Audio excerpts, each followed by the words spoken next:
The Democrats have tried to expand abortion in the United States, pretending as though it was the codification of Roe v. Wade. It wasn't. What they actually proposed was a serious expansion, and it was blocked because Joe Manchin was like, nah, this is an expansion that would do away with like 500 different laws. It's not codifying what already exists. And he's right. I mean, you take a look at what they're proposing, and it would allow third trimester abortion under the pretext of health. But there's a really interesting question about that.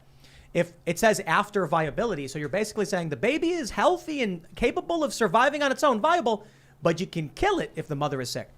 So this was a very rigid expansion, a very serious expansion. And it's not going to make it through. Now, you've also got some Republicans offering up some kind of pro-choice bill, I guess you can call it pro-abortion bill. But the argument is that Susan Collins says they need their own version because this version they tried to pass didn't provide exemptions for Catholic or Christian hospitals to not perform the abortions. So everything's just a mess, double standards from the left, and Joe Manchin quite literally was just like, you can't expand it. If you want to codify it, you do, so it's not happening. And so this, of course, is resulting in more outrage, more anger, more protest. Protesters, of course, descended on Nancy Pelosi's home after she praised it. So I can only say, I guess you reap what you sow. Granted, Nancy Pelosi is not a member of the court, so it's not illegal to protest there, probably just unethical. And then we got inflation. It's really bad. It was 8.3, and many of these news outlets were like, that shows signs of cooling off. Except that's an opinion, which shouldn't be in a news piece. And with diesel prices at record highs and diesel shortages on the way now being reported, expect next month's reporting on inflation to be terrifying. But I'm sure most of you are already feeling it because you can't get baby formula. And hold on. If you're a conservative woman, you can't get baby formula. But if you're a liberal woman, you can't get cat food. I'm being for real. Cat food and baby formula. So I'm like, it's hitting both sides. It's a problem. Everybody has cats. I have a cat. I'm just kidding. Cats are great. I'm just being a jerk. Anyway, I don't have a cat. We're going to talk about all this. I ain't no liberal woman. I don't have a cat, but I have can be. yours. Yeah. Can't Bucko be needs True, food. if I decide. if you Joining, want to. joining us to discuss Ultra MAGA and other things is Julio Rosas. How you doing? How's it going, man? Oh, Who are you? Just some guy. Just some guy. Some guy that. How'd you get in here? Get him out. Oh, I know how to get into places. gosh. It's kind of in my DNA. Oh my. Oh wow. Okay. Strong start, Julio. Strong start. You have a book. Yes. Yeah. Oh, yeah. That's right. That's That's like what the you're whole Oh, reason why I'm okay. here. Yeah. You have a book. I wrote a book, Fiery but Mostly Peaceful, the 2020 Riots and Gaslighting of America. It came out last week, 2 years in the making, officially talking about all the riots that I covered in 2020 and even a little bit into 2021, and detailing my experiences, but also the experiences of people who were impacted by it, which surprisingly, shockingly, was quite a lot of people, unfortunately. And so, I really wanted to, I didn't when everything started back in May, I didn't go into thinking, oh, I'm going to write a book about this, but as they continued and as they would get worse, and then you see the media coverage and how slanted that was, and someone who was there, I was in a very unique position to say, well, no, this is how it actually went. And then the other half of it was all my work is on Twitter, it's on Town Hall where I work, but as we've seen with big tech and kind of the instability with social media as it is, I wanted to have a physical medium out so that it is oral history for this very tumultuous time. Fiery, but mostly peaceful. Yeah. All right, man. Cool. Thanks for coming. We also got Seamus. I am here tonight. I run a YouTube channel called Freedom Tunes. We're going to be releasing another cartoon tomorrow. This one is going to be on Roe v. Wade. I think y'all are going to enjoy it. And I am excited to talk to you about this book because I think a lot of people have forgotten just how terrifying the summer of 2020 was. It was almost as if as soon as it happened, we forgot about it. Yeah, I'm excited to talk about it too. I had the feelings like, why did he not send in the National Guard on day 2? I don't know what your thoughts are on it. Maybe we'll get into it on the show. Yeah. Ian Crossland, great to be here. And I am also here. I'm not a liberal woman, but I do have a cat. He is a wonderful cat. He's like a dog. He'll come sit with you while you're sick. If you want to see pictures of him, I have a bunch on my Instagram, which is Sour Patch Letterman. Hold on, he'll sit with you when you're sick? Yeah, he knows when you're sick. After I get my MRIs, he'll come and chill with me. He's waiting for me to die, I know, so he can eat my eyeballs. But I still love Cats, him. like, I appreciate him. don't assume a I know. positive motivation when you're dealing with a You can never cat. assume positive. All right, everybody. Before we get started, head over to strongerbonesandlife.com and pick up your ageless multi-collagen. This is collagen. It is what you need for your joint, hair, skin, and nails. And for me, I skate all the time. I'm exercising almost every single day. So this stuff is really great. I am 36, so I definitely got to make sure my joints and bones are working. And we added a new 7-foot quarter pipe. It's basically 2 vert, which means you go up really, really high. And I've crashed a few times, but thanks to this ageless multi-collagen, my bones are stronger than ever. I don't know if that's true. I just know that it does help because my knees do hurt. Head over to strongerbonesandlife.com and you will get a 60-day money-back guarantee, 51% off. The healthy aging support of collagen in its ideal forms. 5 key types of collagen you need from 4 different sources. For every order today, they will donate a nutritious meal to a hungry child in your honor through their partnership with NoKidHungry.org. It's BioTrust, of course. To date, BioTrust has provided over 5 million meals to hungry kids. Please help BioTrust hit their goal of 6 million meals this year. It is non-GMO and free of artificial colors, flavors, preservatives, and sweeteners, free of gluten, antibiotics, and RBGH and RBST. Nearly no odor or taste, unlike bone broth and other collagen supplements. There's no clumping, unlike other supplements, and you'll get free shipping with every order.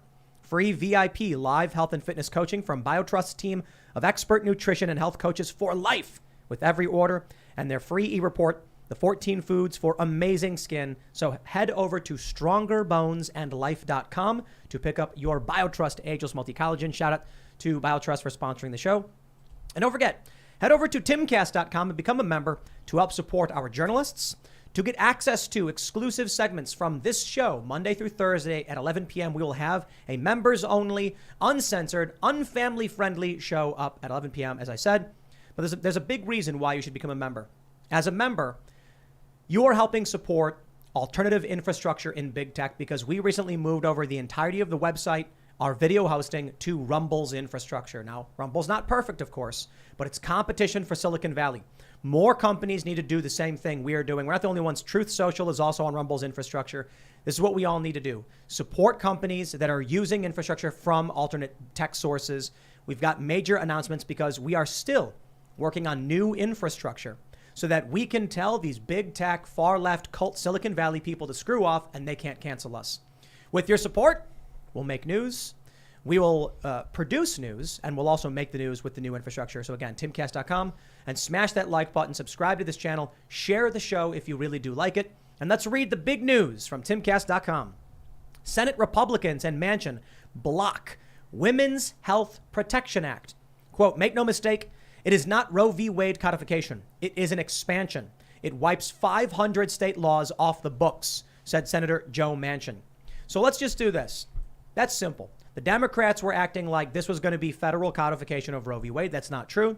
And I will just go straight to it with Section 4 of the bill, which is 3755, which states, there can be no limitations or requirements on a prohibition on abortion after fetal viability when, in the good faith medical judgment of the treating healthcare provider, continuation of the pregnancy would pose a risk to the pregnant patient's life or health. I just want to pause real quick and assess that provision right there and just say, it says after viability, meaning the baby can survive. You're saying you can terminate the baby even if it could survive because the mother's health may be at risk. I understand if their argument is end the pregnancy, if it said end the pregnancy but preserve the life of the baby, but it didn't say that. Quite literally, they're like, we can kill a baby if the woman would be medically harmed by the pregnancy. Why not just take the baby out and let it live? Maybe they're assuming that if the removal of the baby would kill the woman, then. But either way, they're going to have to take the body out, whether it's alive or not. Exactly. Also, this idea of an exemption for health, this is a term which is used very vaguely. So they're actually able to say something along the lines of, well, we have determined that this woman might be negatively affected with respect to something like depression if she has a child. Therefore, the abortion is a medical necessity. I think it's just they need to meet their blood quotas to sacrifice to Moloch. Yeah. I'm starting to That's agree. all it is. Yeah. Yeah. Blood quotas to Moloch. But I Just think you have to do murder that. I babies. think it has to be in person, so I don't know if it would count. Oh, Sorry, yeah, I think okay. you're wrong. Yeah, bloodlust is no joke. That's from eating all it's the real. animal meat. I don't think so. There are a lot of people who eat This animal got meat that don't kill crazy babies. real fast. Yeah, Yeah, it's such a strange talking about twist. the history of humans. I'm just I just made a joke. Joking. I liked it. Opened up a can of worms right there. Wow. Can you tell if this meant like if the woman would die if the baby was taken out of the body at 8 months, or is this like if the woman would survive if the body After was viability, it's the weirdest thing. What is viability? It means the baby can survive on its own. Without like a breathing apparatus or like an incubator or something? There are humans that are considered viable humans that need a breathing apparatus. Mm. Viability just means the baby can survive without the mother. at this point. Maybe that does mean they got to put it in an ICU and a respirator or something. I really don't get the argument that it's like, this baby could survive, but we should kill it. I genuinely don't get it. I don't understand. I mean, it's the purpose, though, when you think about it, because most people, they're not going out and having an abortion because they feel as if something is living off their body that they don't want to live off their body. It's because they don't want to be a parent. So viability or non-viability isn't really a relevant argument to them. I mean, but it also just speaks to why they haven't actually gone forward. I mean, they could have codified it for the past 50 years, but they're not going to, because it puts Democrats in this weird position on where exactly they draw this line, and clearly they drew the line just like so far out of field that we get someone like Joe Manchin. Well, Manchin is like, he is the savior of the Democratic Party. The reason they don't codify Roe v. Wade is that they need it as a wedge issue. So all of a sudden, Joe Manchin comes along and he's like, oh, I can't do it. And all the Democrats are like, we're trying, but Joe Manchin won't let us. Vote for us and we'll keep trying. Exactly. And the Republicans do the same thing. They did it with Obamacare. They could have repealed it, but they were like, no, don't do it. Don't do it. It riles people up. So do you think it's convenient for them that Joe Manchin is standing in the way, or do you believe that he is actually actively trying to impede it for that reason? I think it's a perfect storm. Look, Joe Manchin's a West Virginia Democrat, which means he's got to be moderate to right-leaning on these issues. Exactly. But I got to be honest, I don't see Joe Manchin getting reelected. That just sounds insane to me at this point. West Virginia went like 86% for Trump. This dude, I just don't see it. So he might just be like, I'll play my role, give the Democrats a chance to keep complaining about these things and never do anything about it. I pulled up an article from Washington Post that says fetal viability is generally considered to be around 23 or 24 weeks, which is like, 5 to 6 months. And there's no universal consensus. Some hospitals will resuscitate the baby, actively treat babies born in the 22nd week. So it's somewhere around there. I don't know where they got this data, but this is Washington Post. So I can understand if there's a baby that's considered viable at a certain age and the mom's like dying for some reason, and they're like, we're gonna abort the pregnancy, and then the baby dies. I'm like, okay, well, these things happen. They were trying to save life. I just don't understand the idea that they don't explain that. They don't break it down. There should be limitations there. It should be that it should include in that provision, and an attempt to save the life of the baby should be made. There's a big difference between 6-month viability and 8-month viability. That you're like a human being ready to just bounce outside the skin at 9 months. So like, yeah, I don't know. The word viability is very weird, because if the power goes out, then what does that word even mean anymore? So if a baby is born at 8 months, but they need to be hooked up to a respirator or a breathing machine and the power goes out, could you make the same argument? You'd have to say like, well, we don't have a breathing machine. Can this thing survive on its own with modern technology, which in this theoretical situation would be no electricity? What is it called? What's the pump they call it? You put on your face and pump it? It's a respirator. respirator. Respirator? Yeah, mask. The pump face mask. Yeah, the pump face mask. That's exactly it. That's the medical term, actually. Yeah, it's true. But they could put that on the baby and boop, boop, boop, boop, boop. You have to sit Pump there. face Yeah. mask it. Yeah. Yeah. So if oxygen goes out, then you need to figure something else out. And one of the options would be this mask that they use when they're performing resuscitation. When they're performing CPR, they use this. It's a handheld mask to deliver breaths to someone. So you can help someone breathe if the power goes out. You just need to do it. Are Republicans going to try and do the inverse and ban abortion federally? That's a good question. Hope so. I'm not sure. I mean, I hope so, but I think the Republican Party is really pretty weak. But I mean, the whole point of Roe versus Wade is that it gives it back to the state. So I mean, Ending Roe v. Wade, or returning it.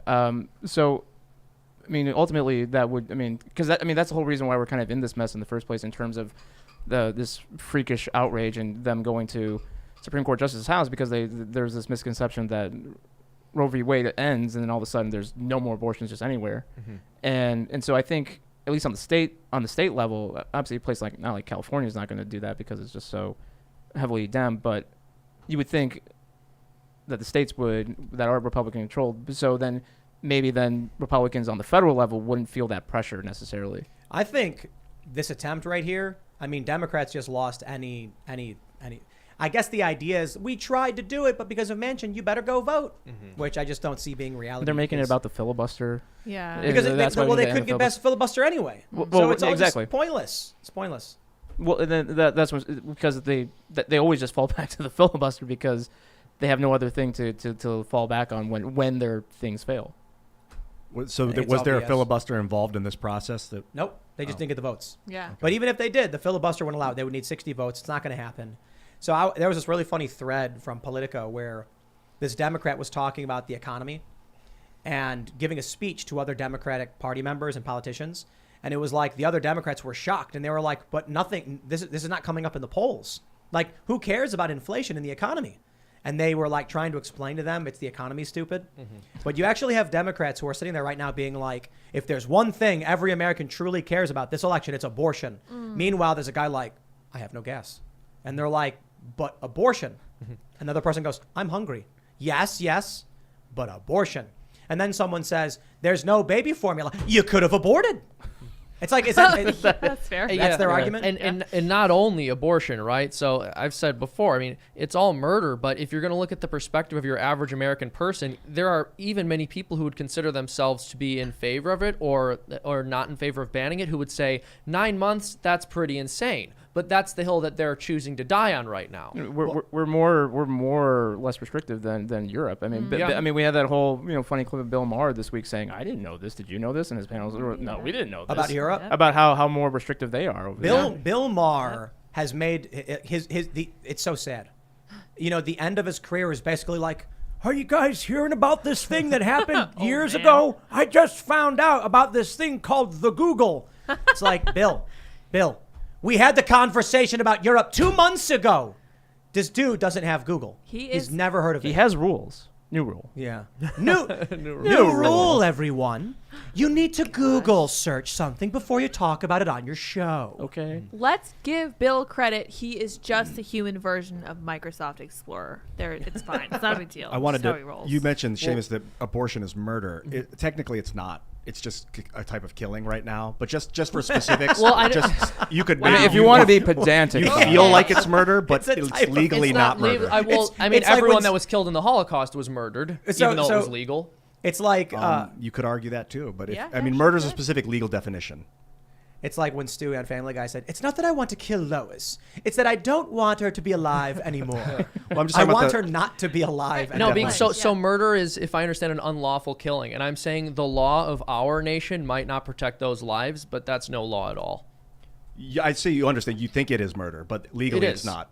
According to At this our state. our country's laws are not recognizing Yeah, it as such, that's but like- our laws are wrong. that's the whole is my problem point. in the first Yeah, place. yeah. This is why it doesn't recognize it Right. as such. I think it's really stupid to define murder as unlawful, but I understand why they would, because the death penalty they argue is legal, but I still think you could call all of these things murder. Well, like the intentional killing of another person. War is where it's like they're not murderers in war. They're killers, but they're not murderers. I think they're all murderers. Oh man, no way, no. If you're protecting yourself and someone's attacking you, and you Well, kill not them, you're not a necessarily murderer. that. That's Yeah, true, not that's necessarily true. that That's instance. different, But yeah. I think the point is, Ian. So if you like. The We're in the intentional- USSR putting people up against the wall. Technically, that was legal. Oh, you're right. But I wouldn't say, they're not a murderer because that was legal. That person's still a murderer. This is a good point. I would say maybe it's the aggressive, intentional killing of another person.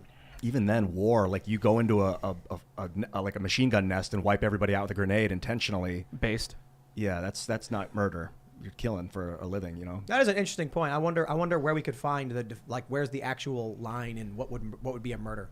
Sure. I mean, but I would still definitely say an innocent unborn child, if you kill them, you fall into the All right, category you of made an somebody's committed excellent murder. point that a government could make it legal and then do it and it say, hey, it's not murder because we made it Exactly. legal, but like just because it's legal doesn't mean it's right or Yeah. good. Exactly. Well, That's if my you point. look at That's my like point with communist abortion. China, I dare say that the mountains of skulls there and in like Pol Pot's Cambodia would say a different story because those were technically just victims of the government. It wasn't really a murder, right? It I just mean, seemed yeah, like- our Well, unborn was it baby's even- victim of the government. Was it even Yes, victim? Right, it wasn't even 100%. victim. Well, they Yes. wouldn't say they're victims. It was necessary cleansing of undesirables. or Everybody whatever. wants to Yeah. justify why they get to kill somebody. Exactly.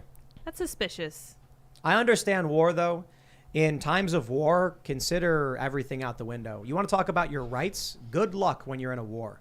You can talk all day and night about the rights you do have. And I think a person has inalienable rights, but someone with force can try to infringe upon those rights, and you'll have to fight for them. That's why I thought it was funny when I was in the Marine Corps and going through the training because we were taught the Geneva Conventions and the rights that we had under that, and I'm just thinking, who would actually recognize Who's that? gonna recognize it? Yeah, no one's gonna recognize that. I mean, if we're truly going up against an enemy that hates us. I was talking about Vietnam the other day, and I brought up the My Lai massacre. I don't know if you guys are aware. It was like one of the greatest Heard of it. Yeah. massacres perpetrated by American troops ever in the history of the United States. It was like, I think, 500 Vietnamese villagers, women, children were burned alive and killed by like 100 troops, like a bunch of Yeah, guys. it wasn't like 20. It was a bunch of them. I think it was helicopter gunships were mowing people down. I think it was a company. Only one guy got in trouble. William Laws Calley Jr. He was a lieutenant, and they charged him with like life in prison, multiple life in prison. 3 days later, Nixon commuted his sentence and sentenced him to house arrest, and then he never really no one got in trouble for it, because it's like, when you're at war, the Geneva Convention is out. I mean, for the most part, out the window. You do what you got to do to survive. These guys had snapped psychologically and took it out on the villagers. But like, you put them in the jungle and you make them go crazy. How can you really blame them for it? I don't know. That's a tough question. Let me pull up this story we got from the Daily Mail. Austrian clinic that ships abortion pills to the U.S. claims it has received thousands of calls from women, especially in southern states, wanting to stock up on the drug after SCOTUS's Roe v. Wade ruling was leaked. You know what's crazy about this? In the bill the Democrats tried to pass, it says there can be no restrictions on abortion via telemedicine. I was like, how do you do abortion over the phone? They prescribe you pills to terminate the pregnancy. I wonder what's going to happen, seriously, with the illegal distribution of abortion pills. I mean, people are going to do it. Women are going to, they're doing it now already. Is the government going to send out state troopers or federal police to go and arrest these women for ordering stuff? Are abortion pills going to be treated like crack cocaine or something? Yeah, it's a good question. I'm not sure what the exact surrounding legislation is going to be. I know, according to some figures I've seen, there was as much as a 60% decline in the rate of abortions in Texas. So we know that restrictions will prevent them from occurring in some number of instances, and they are pretty effective. But of course, there are going to be some people who find a way around the law. Yeah, and of those, what do we say, 60% reduction? That's what I saw. Those are the numbers I saw. A lot of those just might be unreported abortions happening now that aren't being reported. Or they go to a neighboring state. Numerically, it can be tricky. Let's have the feminist triggering conversation. Should men be allowed to abort their paternal responsibilities in a world in which there's unfettered abortion? So let me phrase. Obviously, I think the more conservative people would say, no, fathers should not abandon their kids. Under the pretext that women do, let's say the law is passed, abortion up to 9 months is legal, would you also need to codify that men could be like, I hereby abort my responsibility? I mean, Lydia, as a woman. Yeah. I'm not entirely sure about that. I was just thinking about that. That is an interesting question.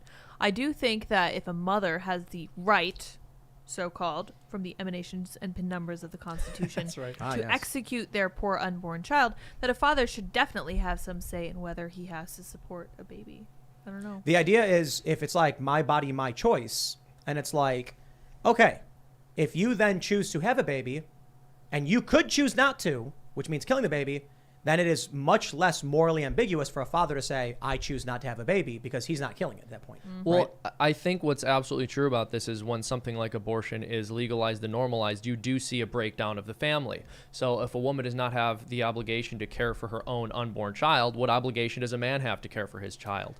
And I think that there's a sort of consistency there, but then I would also say that it's a consistency towards the direction of evil, and two wrongs don't make a right. Ultimately, if fathers were able to abandon their children after they impregnated a woman without there being any potential ramification or any way for her to sue for child support, we would probably see even more abortions. But how many progressive or liberal women do you think would advocate for men having the right to say, I have nothing to do with this baby?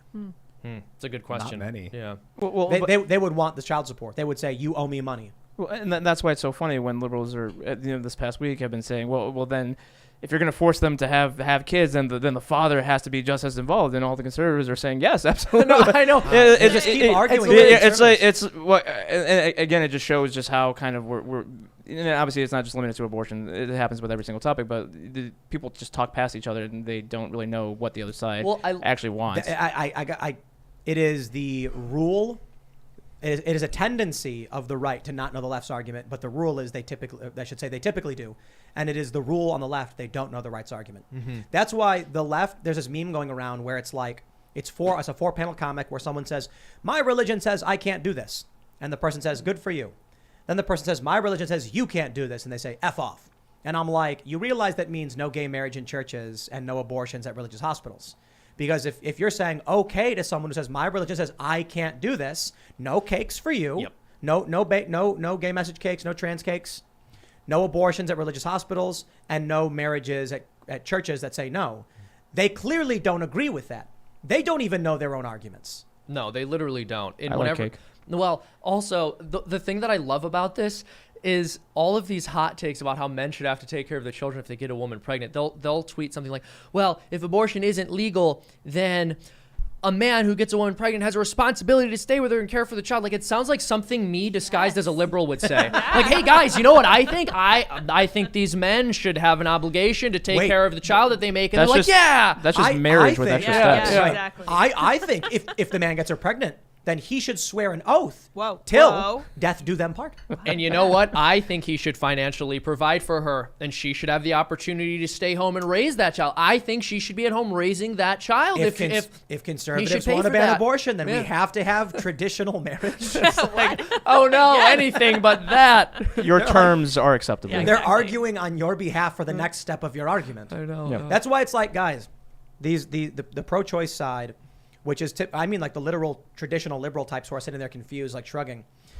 They're left out of this, and the overt pro-abortion side, which is like late term, terminate the baby, whatever. They don't even know what they're arguing against. They're so far left, they can't see where the right is. So they've looped back and said, traditional marriage must be enforced if you take away our rights. So there's this idea called horseshoe theory. I've coined a term that I call this merry-go-round theory. I mean, eventually they just go so far to the left that they get to the right, but then they keep going back around to the left. It's not like they stay at a reasonable position. Someone in the chat actually said, Seamus, 3 rights make a left.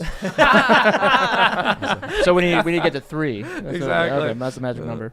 It's kind of remarkable how the left has gone so far left, they've become racial identitarians, Oh, yeah. where they're actually just like now advocating for segregation. And they've begun advocating for traditional marriage as a point against conservatives who want. It's like, we'll show you. They're going around again, merry-go-round theory. When I think The of center stays there, just like watching it happen. Like, that what I is makes guess going sense. on? the biggest part of the question is, do you want the babies to be able to be killed or not? Maybe for certain people, but I think do you want the government involved in these decisions? And Yes.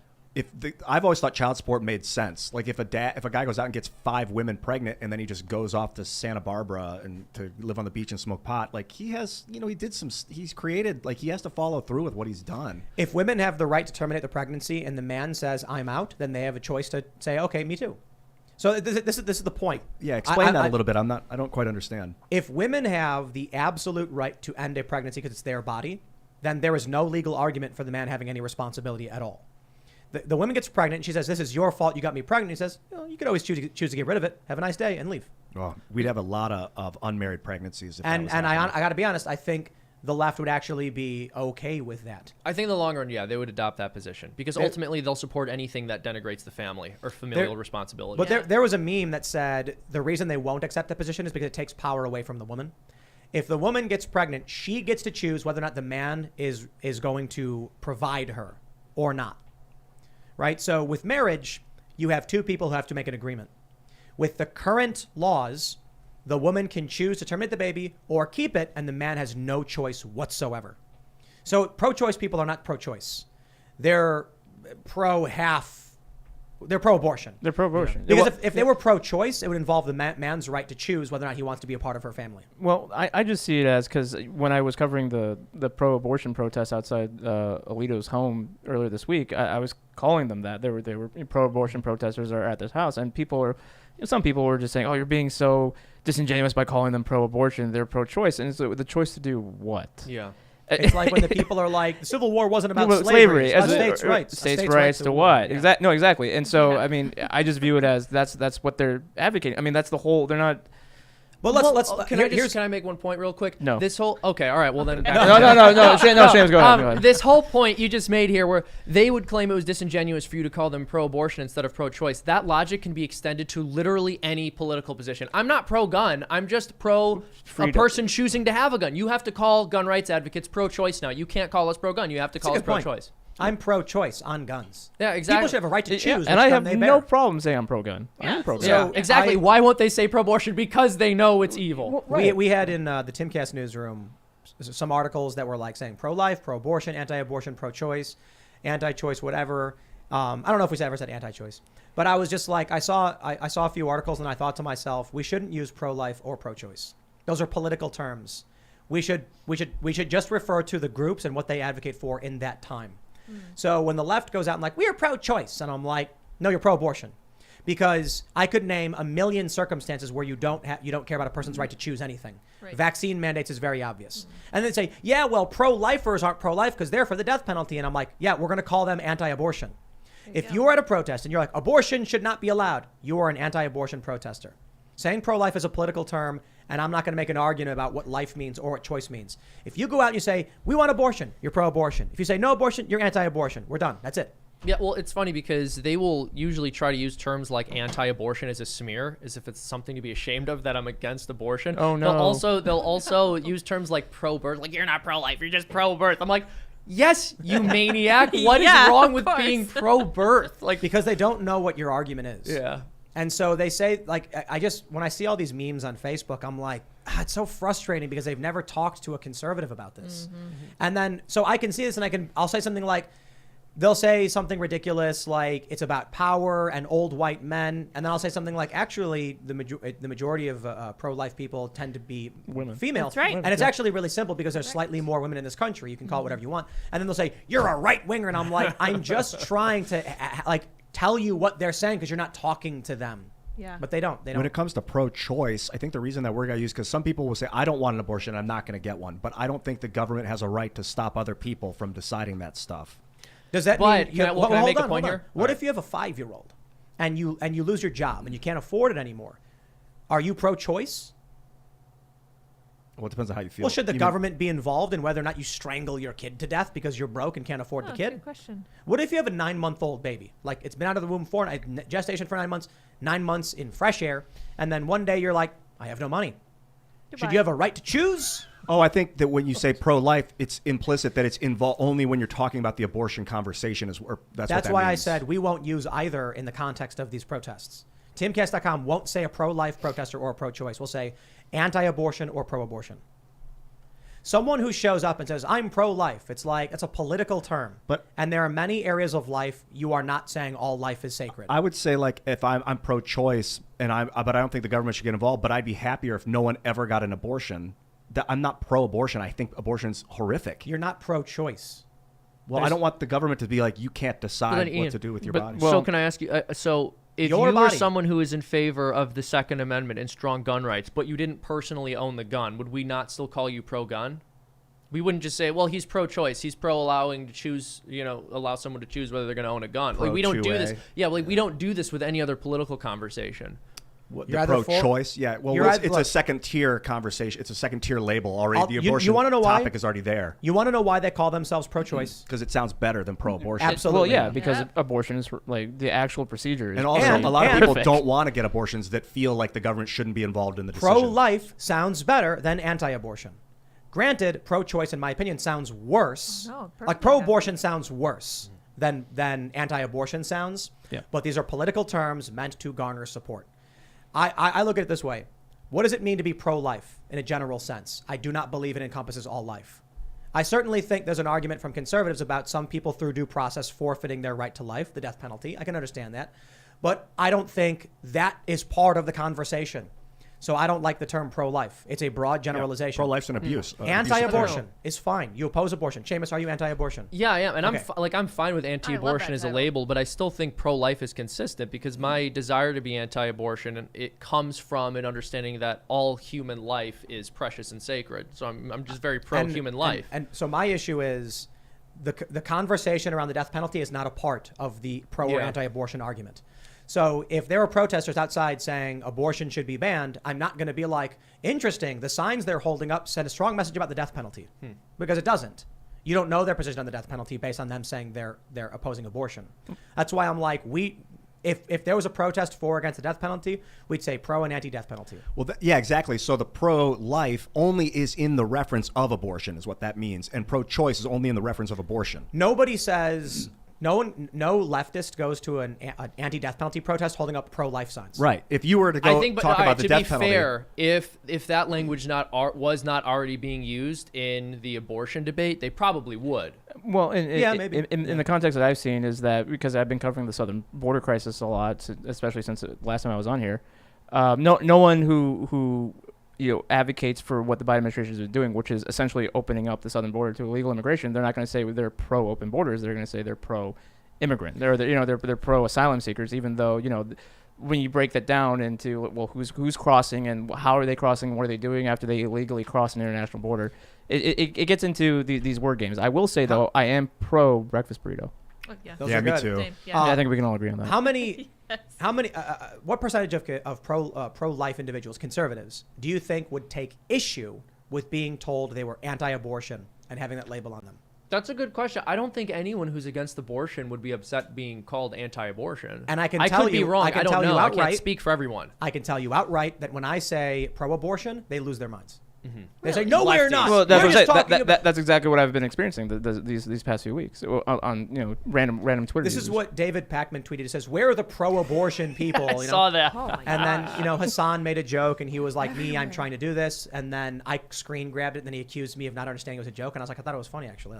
Because other people took it seriously. Yeah. It wasn't me who took it seriously. I just screen grabbed it. And then he accused me of taking it seriously. But David's own followers took it seriously. But the point is, when they say, who are these pro-abortion people? They all go, we're not pro-abortion. We're just saying it should be allowed. And it's like, I'm not for drugs. I'm just saying everyone should be allowed to have them. Well, but part of what Wait, was what? part of what was particularly hilarious about that thread that with Pacman was it wasn't just Hassan responding to it. There were many people in the replies getting a lot of likes saying things like, well, of course I'm pro-abortion, just like I'm pro any other medical procedure. What's wrong with abortion? Right. Just completely destroying his Or the- argument. Or the people saying, there are too many people and the world's dying. Why are you having kids anyway? All right, settle down, Bill Gates. Yeah. Well, he got COVID, so. Let's talk about Nancy Pelosi. Ugh. Nancy, you reap what you sow. Pro-abortion activists protest outside of Speaker Nancy Pelosi's San Francisco mansion. Uh-huh. Now, it wasn't the biggest crowd ever. It was like 7 people, I guess. So it's small, right? But understand that's a very serious security issue. It is. It really, really is. Especially, I think it's wrong to do. I don't think people should be going to the homes of anybody. It's like, we got to have areas that are sacred. But you know what, Nancy? She praised the protesters who were going out to the homes of the Supreme Court justices. Chuck Schumer, same thing. The president encouraged it. I love the Hill ran this piece that says Joe Biden encourages illegal protests in front of justices' homes or whatever. And I'm just like, the rule of law has broken down. But at the very least, you see something like this, you reap what you sow. Nancy Pelosi probably doesn't care, though, because you taxpayer, are paying her security bills. So she can advocate for it all day and night. People will then show up and she'll be like, see, I don't care. And then the money we spend funds the security to keep her safe when people show up at her house. I don't understand why these people are at her house right now. Did she say something that pissed them off? I think she's supporting Henry Cuellar in the district that represents Laredo, Texas, right on the border. He's one of the last pro-life Dems and anti-abortion, pro-life Dem, whatever. And so there's been, on the progressive side of things, there's been a lot of people who've been upset at Pelosi saying, why are you supporting Henry Cuellar when you're trying to, talk about preventing Roe v. Wade from being overturned? So I didn't see this until just now, but I'm going to assume that's part of the reason why. Why is she supporting? I think it might actually just be that there is no logical argument. There is just power. If it's good for the revolution, it's good. If it's bad for the revolution, it's bad. And Nancy Pelosi is in a seat of power, and they would prefer one of their political tribesmen or whatever to be in that seat of power. Well, I was just covering a pro-abortion protest in Los Angeles, and this was very far left people, not just mainstream Democrats, and they were pissed at Democrats. They don't view them as technically on their side. The far left. This was the Party for Socialism and Liberation. That was the group that organized it. So we see the fringes, right? The fringes don't view the mainstream political parties as being different. They view them as one and the same. And gonna plug the book here really quick. I talk about that in the book when it comes to Antifa and some of the Chaz occupiers during that time. But to bring it back, I think that's why. Again, I don't know who was there and who organized that, but that could be just another thing too, where they just view the Pelosi being part of the political establishment, and the political establishment's all one and the same. I think there is going to be a reckoning of all reckonings in this country. We have this story from Post Millennial that goes along with this. Glenn Youngkin slammed for lackluster response to protest outside SCOTUS Justice's home. Yeah, Glenn Youngkin said, we're going to do a security perimeter. And everyone's like, 18 USC, blah, blah, blah, whatever, says you can't demonstrate to try and influence a court or a judge or whatever. And they're doing it and they get away with it. And the media comes out and acts like, egad, the far right has called for the arrest of people who've broken the law. And they got Will Chamberlain, Jack Posobiec, me, and a few other people in this Daily Beast fake news article where I'm just like... Was it Patrizio? Did you write that? Maybe, I don't know. Yeah. There was a dude from Occupy who tweeted at me, and he was like, 10 years ago, you would have defended this peaceful protest. And I was like, 10 years ago, I filmed people deflating police tires and said, if you do something in public, you get seen doing it. Like, you take responsibility for your actions, and that nonviolent civil disobedience results in you getting arrested. I've always maintained that position. It's like, it's so weird. The far left has gone so far left. They're like, Tim, you would have agreed with our more extreme position. What happened? And I'm like, no, you don't understand. My position hasn't changed. You changed. You used to think we agreed because we did, and then you left and said, why don't you agree with me anymore? I think these people should be arrested. I think the police should walk up, take their hands very slowly, put them in cuffs, bring them in the police van or whatever, take them to the station. They get charged with their little misdemeanor, protest charge. The judge says, don't let me catch you there again. They get a court supervision ruling, which means basically nothing. It means don't go back. And they made their point. They got press, but they got arrested. And then if they go back and get arrested again, they get a harder sentence? Yeah, but it's usually like a weekend. Well, okay. And so the idea is there has to be limitations. We have to say, for these reasons, we have made something illegal. But just because something is law doesn't mean it's right. We talked about that with murder. Many countries with despots were like, the law allows us to do it. And it's wrong. There are many laws that I think are wrong. So what do? Nonviolent civil disobedience. You should get a slap on the wrist. I mean, obviously, depending on the severity. But I mean, like, if someone's going to picket, protest, parade, or otherwise, they shouldn't do it at someone's house. I think that's unethical. I think that's immoral. But if they do, it is also at a judge's house illegal. And we have to have the police say, this is codified law. I don't think these people's lives should be over. I don't think they should get a year in jail. That's the maximum. I think the judge should be like, court supervision. Let me not see you here again. Tim, enforcing the law is insurrection. I'm sorry. Oh, yeah. It's bad for our democracy. I found a good way to change the revolution, unjust law. It's great. The United States is awesome because of 50 states, 50 different legal systems, kind of. So if it's legal in one state and illegal in the neighboring state, you do it in the legal state and you communicate with people where it's illegal in the illegal state and you change their minds while you're doing it where it's legal. And then you have the opportunity to kind of change the law that way without actually having to go disobey directly. This is why I think overturning Roe v. Wade is actually very important. It allows for this decentralized testing pool of law. The 50 states, it's quite brilliant. Each state has jurisdiction over their state to set laws. To a certain degree, I respect Supreme Court precedent on protecting constitutional rights. I think I say to a certain degree because I think they get things wrong sometimes. I think the NFA should never have been allowed. The Supreme Court should have struck all that down. But even Alito was like, there are limitations. No, I'm sorry, not Alito, Scalia. So the idea is Texas has laws. New York has different laws. Eventually, we can actually look at the data and be like, which place is better? Granted, there's different terrain, there's different resources, but allowing people to decide for themselves in their own areas, I think actually would help preserve the union, would help make people live together better because, if you're like, I don't want to live in Texas, these laws, I'm going to move somewhere else. Well, New York's awaiting. They're welcome. They're going to welcome you with open arms. Chicago says abortion oasis. If you don't like what Texas or Oklahoma or whatever is doing, you can go right to Illinois. And then you It's get not carjacked. Perhaps. But depending As you're driving in, hold yeah. on. Everywhere outside of Chicago is red. So you can go to a, red area and you're probably going to be fine. Less population dense. I do think there are important distinctions in what should be federally protected across the board, like non-discrimination on the basis of race, sex, national origin, etc., the 1964 Civil Rights Act. I think that makes sense. But here's my favorite point in all of this. At these protests, there is no equality under the law. I see this as a clear violation of the 14th Amendment in that these people are not being arrested. Equality under the law means that if you break the law, you are held equal, same as everybody else, right? These people are arguing that the 14th Amendment, equality under the law, guarantees a woman's right to abortion due to her right to privacy and medical choices. At the same time, they're actively defending that they don't get criminally charged under existing statute, which is not equality under the law. So don't come to me and say, the 14th Amendment guarantees, shut up. Until you say, arrest me because I did break the law, I don't believe you're serious and you're only trying to seize power and you are a liar. You're liars. Well, I mean, look, they're used to being above the law. I know you know a lot about this, given the book that you have written. I'm curious if you see any of this as being a fallout from 2020, or No, I mean, absolutely, and not to get too headed, but I mean, the reason why there's so much concern about more riots or some level of unrest if Roe v. Wade is actually overturned is because when you look at how much people were able to get away with on such a large scale in 2020 in terms of looting, in terms of attacking police officers, in terms of just general lawlessness. I mean, they were able to get away with a lot, and even the ones that were arrested. I mean, Portland's like the prime example, but it happened in other places like New York City and Chicago and so on and so forth.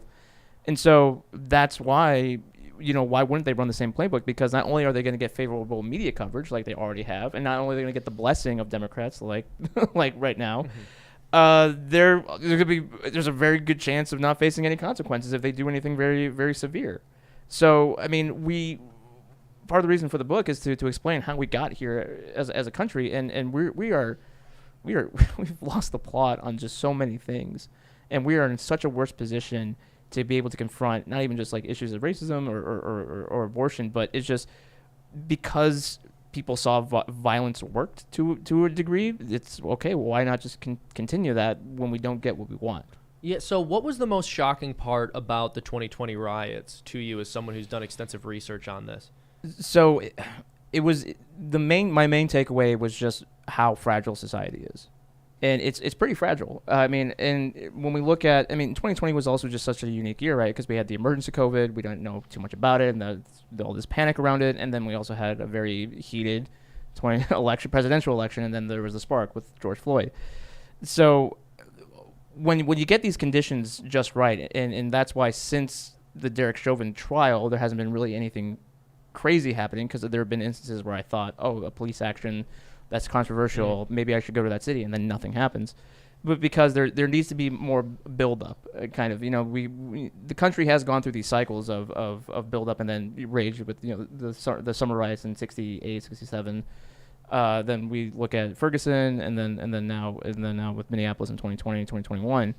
So even if there's no mass violence post overturning Roe v. Wade, I would say that it's kind of more like a Jenga block that's put into the build up to that, to where then maybe 2024 and that presidential election, and what will the country look like then? Are we going to be in severe economic, depression and downturn? And then, when you put people in these extreme positions, through no fault of their own, especially, they're going to do crazy things. And doing these lockdowns, I think definitely contributed to 2020, because what was happening around, just the timing of everything. It was late May, especially in a place like Minneapolis. It was warming up. People were tired of staying home. People lost their jobs because of the lockdowns, and so it was just a perfect tinderbox, essentially, that all it needed was something like a George Floyd to happen. So then leading to that, with Minneapolis being there on the ground shortly after that, it was crazy just how the basic tenets of what we know to be a civilized society just wasn't there, in terms of for example, I was so used to protests not affecting a couple blocks around where the event was happening, but I quickly realized that there was no stores open. The stores that were nearby, they were all being looted, and so I ran out of water because I was out there all day, and so I had to grab water from the Target that was looted, because they were putting all the stuff that hadn't been looted into this giant pile so that people could just grab whatever they wanted. So I just took what I needed and then moved on. But it was weird. There's no public transportation. There was no Uber. There was no Lyft. Clearly, there was no cops. It was such a weird time. And so that really was what was worrying going into 2021, thinking, well, is this kind of like the new normal now, in terms of just how the immediate reaction to something that is viewed as unjustified is then just massive violence and lawlessness? What frustrates me with most stuff is, like, I just want to know what the rules are. And if the rules were applied evenly, then I'd be like, play ball, you know what I mean? Like, let's have those arguments. But instead, it's like you ever play Monopoly with someone who just gets angrier and angrier? Yeah. Actually, a better example is, have you ever played Pokemon the card game? I know many people in our audience probably did when they were kids. And you probably had somebody where it's like, yo, my Gyarados does 50 damage to your dude, and I win, and they start getting angry because they're losing, so they just flip the table. Yo, I once saw a kid pick up his Razor scooter and smack the other kid during a competition or contest or whatever In the show? tournament. So we were at a game shop, and there was a Pokemon tournament or whatever. This was back when I was like 14, and some kid picked up his scooter and just whacked the other kid with it. That's what this feels like to me. We are having a political contest. And have you ever seen an argument where someone's very calm and they're like, I think X, Y, and Z, and the other person's getting angrier and angrier? That's what it is, and there's no moderator. Normally, the moderator should step in and be like, yo, tone it down. You're yelling, let's keep it civil. In this political debate that has reached the streets, one side is getting angrier and angrier, and they're smashing windows and starting fires and beating people because they're losing the argument. The moderator's the National Guard. That's why I was asked you at the beginning of the show. I'll ask you again. Do you think that they should have sent in the National Guard day 2 of these Minnesota riots? Absolutely. And part of the problem, because when you look at Los Angeles 92, right after Rodney King and the trial that resulted, it did take a long time for the National Guard and even active duty forces, and the Marine Corps was also deployed during that time. It took a while for them to get there, and then that's part of the reason why the riots were so destructive as they were. And it just seems like we're in this constant cycle where riot response is updated, and then because it's sometimes decades until the next one, those policies and the people in charge, they leave and they change, and so things are outdated. And probably another good example of that was Kenosha, because everyone was asking, why did it take so long for the National Guard to get there? And the sheriff, I remember, he said during a press conference they didn't follow the proper procedure to officially request the National Guard. He said that we got our wires crossed. And the same thing happened in Minneapolis. They didn't. The mayor, Jacob Frey, they thought they put in the official request to do it, the proper way to do it, and they didn't, just because no one does this. How many people got arrested for rioting in Kenosha? Oh, I don't know that number. Well, not enough, clearly. What were there? I mean, people got arrested? A few did, after the fact. But in terms of, during the riots, I didn't see. Besides Kyle? Yeah. Well, that's the point. No. The one arrest I do know about was Kyle Rittenhouse. The guy who was trying to protect the neighborhood, who ran away, who rendered aid to even the protesters and rioters themselves, who fled for his life, defended himself, and then tried turned himself in, and went through the ringer on all this. And I'm like, what about the dude who bashed the old man in the head with the rock? Remember that? Yeah, I interviewed that man for the book. Was he arrested? The old man? No, the old man. I interviewed the old man. Was the guy who bashed him? We don't know. We don't know. We have no I think it's fascinating. You see, Ian, you said the National Guard's the moderator. No, they're not the moderator. The National Guard is the bad parent, where one child is sitting there playing with his video game, and the other kid comes over and punches him and takes it. And the parents run over and go, whoa, stop fighting. Or the bad teacher who sees a kid get tripped in the hall and then says, 0 tolerance, you're both getting detention. It's like, dude, one side is committing violent acts and destruction, and the other side is like, please stop this. And the National Guard comes in, or the police come in and say, everybody calm down. Everybody. It's like the people who came down there with Kyle Rittenhouse were like, we're going to protect these buildings and render aid to the rioters themselves. Hope everyone's safe. And then what happens? Kyle is the one, after getting attacked, who ends up going to jail for 2 months and having his life destroyed. Fortunately, at this point, it was not. He's recovered from it because justice was served. Yeah. But it is vomitous to hear these stories over and over. And that's why, I tell you, when they announced, we were in Austin when they announced the Rittenhouse verdict, people were crying. Good. Women were crying. I don't think I saw any dudes crying, but I did see women crying. I made a cartoon about that, about people crying over Rittenhouse. Oh, that's right. You're the cartoon guy. I think you guys will appreciate that one. But with the whole situation, tears of joy and relief. Oh, okay. Well, no, there were women. Well, it was a surprise, to be honest, that were like crying tears of joy and relief that this kid was not going to be sent away for life for protecting his home and where he lived. Like, and the left tried every lie, gun across state lines. He didn't really live there. His mom dropped him off. That didn't happen. All these lies, all of the lies. It was all nonsense. And this is the guy. And I watched a video where an old man was bashed over the head with a rock. Why wasn't that dude who bashed the old man run through the ringer? Why wasn't he the one standing trial? There is no moderator. It wasn't even a story. Right? It was to us. That was the issue with the official response in Kenosha was, because the governor, Tony Evers, he only called up 150 National Guardsmen. That was the initial response, and that was not nearly enough to actually secure a town. Granted, Kenosha is not that big compared to like Minneapolis, but when the city leaders, the state leaders, they did abdicate their responsibility because again, they didn't want to, in my opinion, they didn't want to seem like they were cracking down on racial justice protesters, and then that leads a power vacuum to where then people like Kyle Rittenhouse, with good intentions, they're like, hey, we're not going to let people just destroy this town anymore, and we're gonna prevent you and we're gonna stop you, so you just continue moving on, doing what you do, and then something like Kyle Rittenhouse situation is created, and yeah, it was. I mean, I was there for the second half, and I was there covering the trial, and it was just so weird seeing how being at the trial and seeing the facts laid out, because I didn't know every single aspect of it. I didn't saw, like I said, only saw the second half of it, but the only good thing about the trial is that it did lay everything out. Unfortunately, he did suffer a lot to get to that point, but there's nobody who's going in there with an open mind can then come away and say, okay, yeah, he definitely is a white supremacist terrorist murderer that just wanted to mass shoot everybody. I mean, if that was the case, he would have shot me. The Daily Beast is now rated as fake news by NewsGuard because they have refused to correct all of the fake news they wrote about Kyle Rittenhouse. Mm-hmm. That's the principal reason why they've been knocked down. I love it because whenever these Daily Beast writers who just do hit pieces on conservatives or libertarians, I just screen grab the NewsGuard thing and I'm like, let me send that to them. Like, here you go, you're fake news. You are fake news. And it's not even just them, but I mean with the whole I not to harp on Kenosha too much, but the one of the egregious examples of the mainstream media just misportraying what was actually happening. I mean, CNN multiple times stated that Jacob Blake, as a fact, was unarmed. I mean, they didn't say appeared to, didn't say it looked like it. I mean, it was hard to tell with the initial video. Didn't he rape some woman?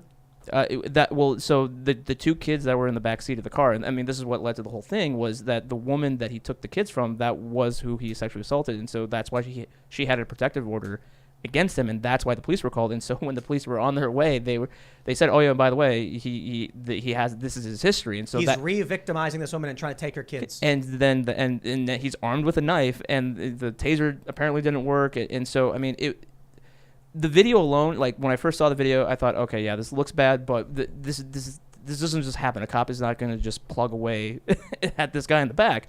But the whole reason why he did is because he was armed with a knife and he was about to go into this car with two kids in the back and take them away. And so then the officer had to think, well, then if they're going to chase after them, it puts the two kids' lives at risk.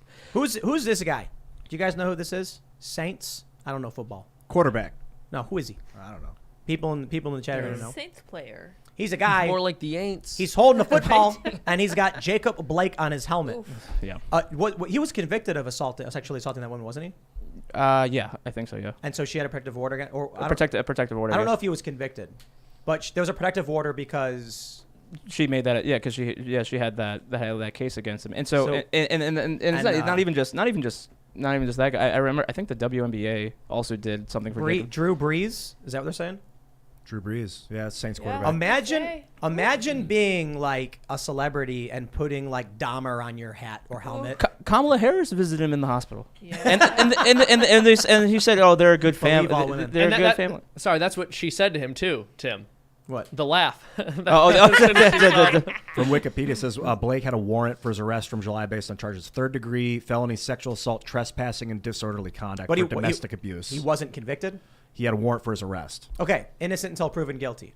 But just believe all women. Imagining a scenario where you're like, I can respect innocent until proven guilty, but the cops did not go there thinking we're gonna attack this unarmed guy. They were like, this is a guy who's wanted for the arrest on felony sexual assault charges.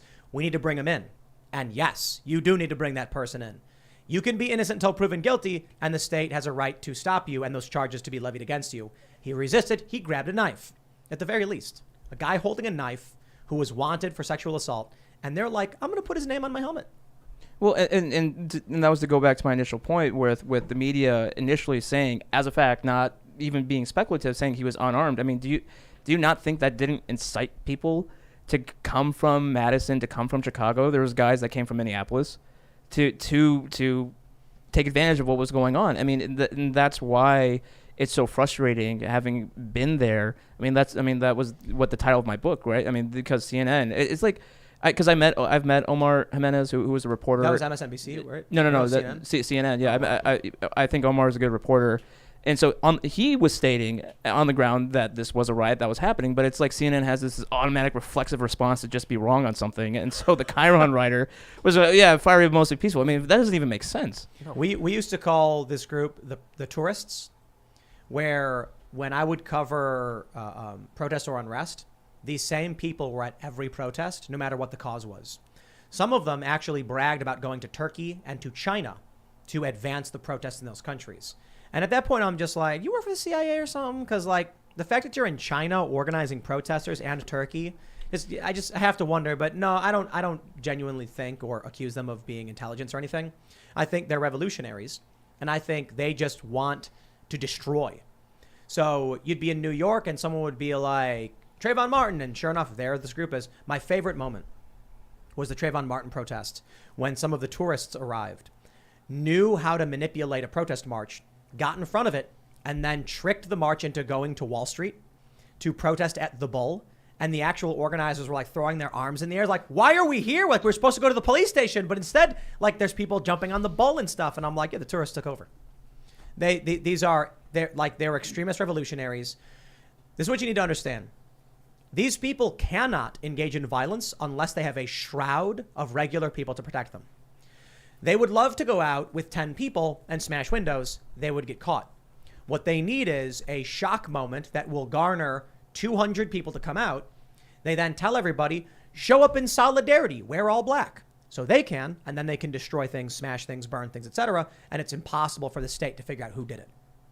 Well, and one of the things that is also frustrating about having covered all these riots is that there are some people on the left who like to point to right-wing infiltrators. I mean, in Minneapolis, there's Umbrella Man that they accuse of being an infiltrator. They say that this Boogaloo boy was the one that set the 3rd Precinct on fire. And so let's just say, for the sake of argument, to borrow from Ben Shapiro. Okay, for the sake of argument, King. There we go. Let's just say, it was all right-wing infiltrators that set the 3rd Precinct on fire. And as someone who was there, I can tell you that none of the actual Black Lives Matter protesters / rioters had any issue of who set the building on fire. I mean, that was the whole reason why they were there, because they wanted to actually set it on fire with the officers still inside. They were all celebrating. They were all happy that this was on fire. So even if this was the work of extreme right wing trying to make the movement look bad, I can tell you, being outside there, that everyone was so happy and they wanted to continue to the other precinct, which was the closest one was the 5th precinct, and they thankfully weren't successful in destroying that. But but they can't. It's like they can't accept the rhetoric that they say. I mean, all the time you hear revolution, you hear we got to do direct action, but as soon as there is direct action on a pretty big scale, they want to back up and say, whoa, actually it wasn't us. It was people who were trying to make us look bad. It's like, no, you're practicing what you're preaching. And also just the fact that other people were charged with setting the 3rd Precinct on fire. Remember that guy who stole the body armor and like the gun or something? It was like from the burning building, he stole body armor. Yeah, I remember that. Or something like that. Yeah, one guy, I do remember one guy who went into before it got set on fire, came out with like a riot helmet and he held it up in the air and everyone was cheering. I think about some people are dumb. sending in the National Guard, and like I think that Trump was afraid because he was the president. I think was his Kenosha was afraid that we'd have another May 4th Kent State shooting on our hand where the National Guard fired into a crowd of college students, killed 4 people. But firstly, it wasn't like a peaceful protest like at Kent State. That was relatively peaceful from what I know. It was a violent riot. Even at that stage, they were rioting day one, I believe. I think that probably a bunch of Republicans said, no, don't stop the rioting. The rioting is good. The rioting will get you to win elections. That's. I mean, I don't know if that's treason. Look, treason involves another country. No, it's but not that's treason. Like sedition. What would you call that? I'm willing to bet there were, I don't know if they said this to Trump, but I'm willing to bet that there were Republican strategists who are like, the more riots they are, the better our chances come the end of the year. Well, that's obviously not the case. We've seen the proof is the past. We see that is not the case. If you let riots burn, everything dissolves into ash. No. Black Lives Matter after George Floyd had its highest approval rating ever in aggregate at 51%. And then it dropped to 9%. I'm getting those numbers wrong. It was like 26 net approval and dropped to like 9% net approval there. Because he didn't stop the riots. He didn't get involved. Because the riots, as soon as they started rioting, public support collapsed. I think it went from like 51% to like 40%. Well, and that was, part of the actually. problem is just that it just continued happening. I mean, when everything first started, I initially thought that, okay, I'll cover Minneapolis and I'll go home and that'll be it. But then things kept happening. No matter how thin of an excuse that they had, they were going to riot, because that was, and this is what I was saying before, the automatic response. And what really hit me was when I was covering a riot in Wauwatosa, Wisconsin, which is probably about like an hour and a half northwest of Kenosha, where it was a black officer who shot a black teenager who was armed with a gun. He had shot the gun previously. He was pointing the gun at the responding officers, and but this was all pre-George Floyd and pre-COVID, and so that's why no one knew about this. And so since the Milwaukee District Attorney was making a decision whether or not to criminally charge the officer in a post-George Floyd world, that's why there was riots in the first place. But the thing is just that being in that town, I mean, it really looked like my hometown of Wheaton. I mean, it was a Black Lives Matter caravan from Madison that made their way to Wauwatosa, and as soon as they hit the city limits, they started destroying everything in sight, including homes. Take a look at this civics polling on Black Lives Matter from April 25th, 2017 to May 10th, 2022. We can see net support in just after George Floyd was killed hit 23%. Then the rioting started. Jacob Blake got shot, and what happened? Polling dropped even more and went down to 8-9%, continued to fall. Derek Chauvin convicted. Support for Black Lives Matter went down again. Ahmaud Arbery verdict, and they once again dropped down to -1% net support. So you know what happens? Every time now, we've had these three big moments. Jacob Blake gets shot, approval drops. Derek Chauvin's convicted, approval drops. I think they're losing the narrative war. I think we're seeing the media companies falter. I think more people are starting to share shows like this, or other people are calling it out. I mean, you look at someone like Jimmy Dore, and there really is an economically bipartisan anti-establishment emergence. Because Jimmy's, a lefty guy, but he calls out the machine. He calls out the establishment, the authoritarianism. I think regular people, it's just fascinating. After Chauvin was convicted, support tanked massively. Over the course of a couple months, it went from 6% net support down to 2%. Well, because if you remember, right before the verdict for Derek Chauvin, they had riots. There was the riot in Brooklyn Center, and that's the last riot I covered. It was April of 2021, and so again, I mean, now that was a bad case where an officer was trying to use a taser and accidentally shoots a guy, but again, what happened in that riot was people who had nothing to do with Kim Potter or Daunte Wright had to suffer the negative consequences because people were crazy and going looting again. I mean, it goes back to the two wrongs don't make a right, and that's why I'm just against rioting. I want to pull up this story from Como News. BLM co-founder admits she held parties at mansion with donor funds. Don't forget, folks, when you give money to Black Lives Matter, you are supporting Marxists. Parties. Parties at a mansion, baby. Yeah, come on. It's Studio so City. You take a look at this polling, and right now, as of today, Civic says 44% opposition, 42% support. You can see that Black Lives Matter has gone underwater in the past month or so, and it's only getting worse. Well, there you go. When more stories like this come out, when you find out nobody knows who's in charge, nobody knows where the money was going, they bought a big mansion, had a bunch of parties with your money, to everybody who watches this show, to everybody who watches shows like Steven Crowder's, or people who are calling out the lies from Black Lives Matter, their money's safe. They didn't make donations, but these regular people who don't pay attention, who are like, I'm going to make a donation, and then did. And all they did was fund a bunch of parties and a bunch of nonsense and a bunch of violence. I hope they're waking up to it now. Like the Minnesota Freedom Fund. I mean, again, right. She wasn't the candidate then, but a senator, Kamala Harris, shared this bail fund because that was the current thing to do, and a lot of celebrities also advocated for it and donated to it. And what's even worse in my opinion with that case is that it's not even necessarily that, the money was used to bail out actual rioters, but in the months since then, in the year since then, they've bailed out some pretty egregious people who should probably stay locked up, and yet they get released because they have all this influx of cash all of a sudden, thanks to people like Kamala Harris. And then probably one case was that they bailed out this guy. I forgot what the original charge was for, but he then went out and killed somebody in a road rage incident shortly thereafter.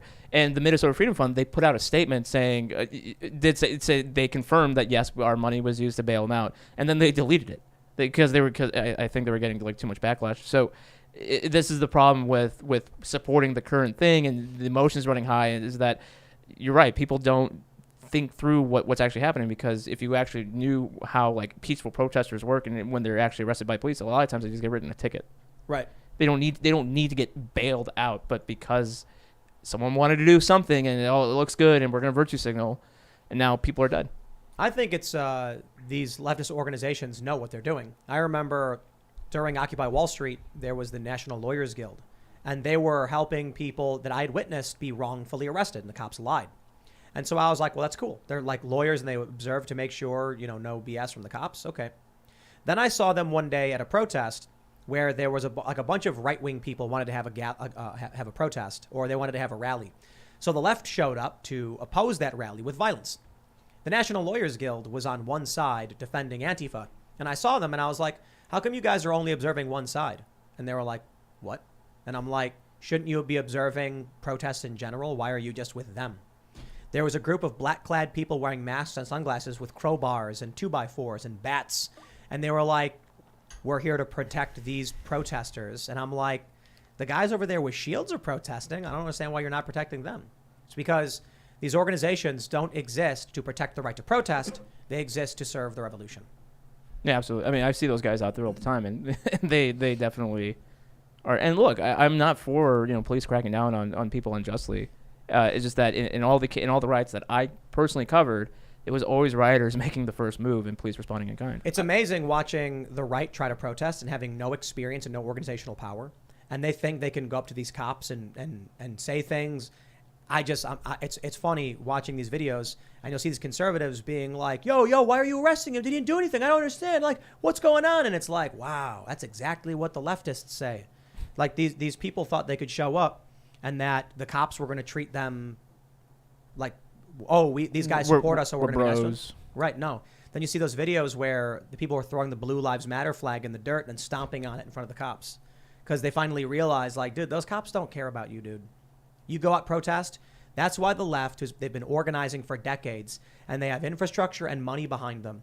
So when they get arrested, they all get bailed out, even if they're the most crooked and evil people you ever heard of. And then, MAGA Meemaw shows up waving a little flag and now is in, solitary. Yeah, it's not hard. If you think about the allegory, like the French Revolution, I'm reading a little bit about it. Like if they were like, and there were like sympathizers to the revolutionaries in the courts, and that some of the French revolutionaries were arrested and then released, you'd be reading about it and be like, that is not even weird to me at all. I can totally see that happening as the French Revolution. They infiltrated the courts. They're working together. So why is it so hard to believe that that's happening right now? It's not. It is happening. It seems to be happening right now. I completely agree with you. I think people are in denial about the fact that the left has basically captured all of our most authoritative institutions. Maybe not all, but some very, very... some at the crux. Enough of them to get away with rioting, basically. Enough of them to literally burn down buildings and not face legal penalty. They set fire to that church across from the White House, a historical church, and then the media and everyone just aligned against Trump over it. They have this is how much institutional power the left has and has had. They were able to intimidate a sitting president of the United States into going into the bunker of the White House.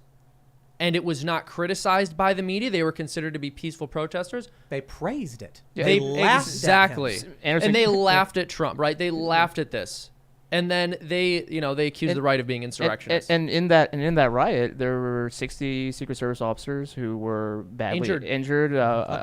Around 60 park police officers were also injured, and yet that's not viewed as an insurrection. And that's why with the whole January 6th discussion, I mean, for me, I view it as a riot. I mean, and I was against that because riots are not good.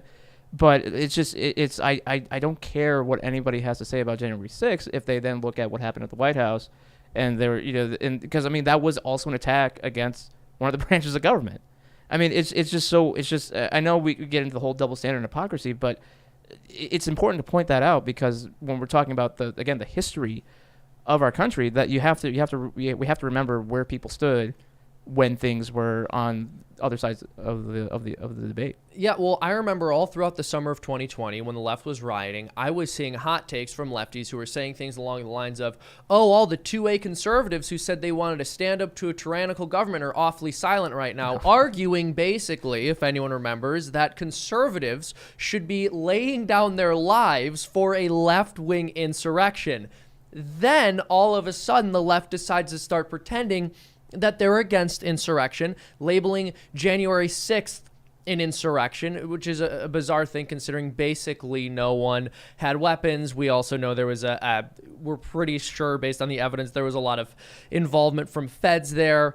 And the narrative was not what the media reported it as or has been claiming it was. But regardless, now they are once again in favor of insurrections, saying things like Lori Lightfoot, for example, stating this is a call to arms. We have left-wing political leaders saying We gotta fight. We got to fight.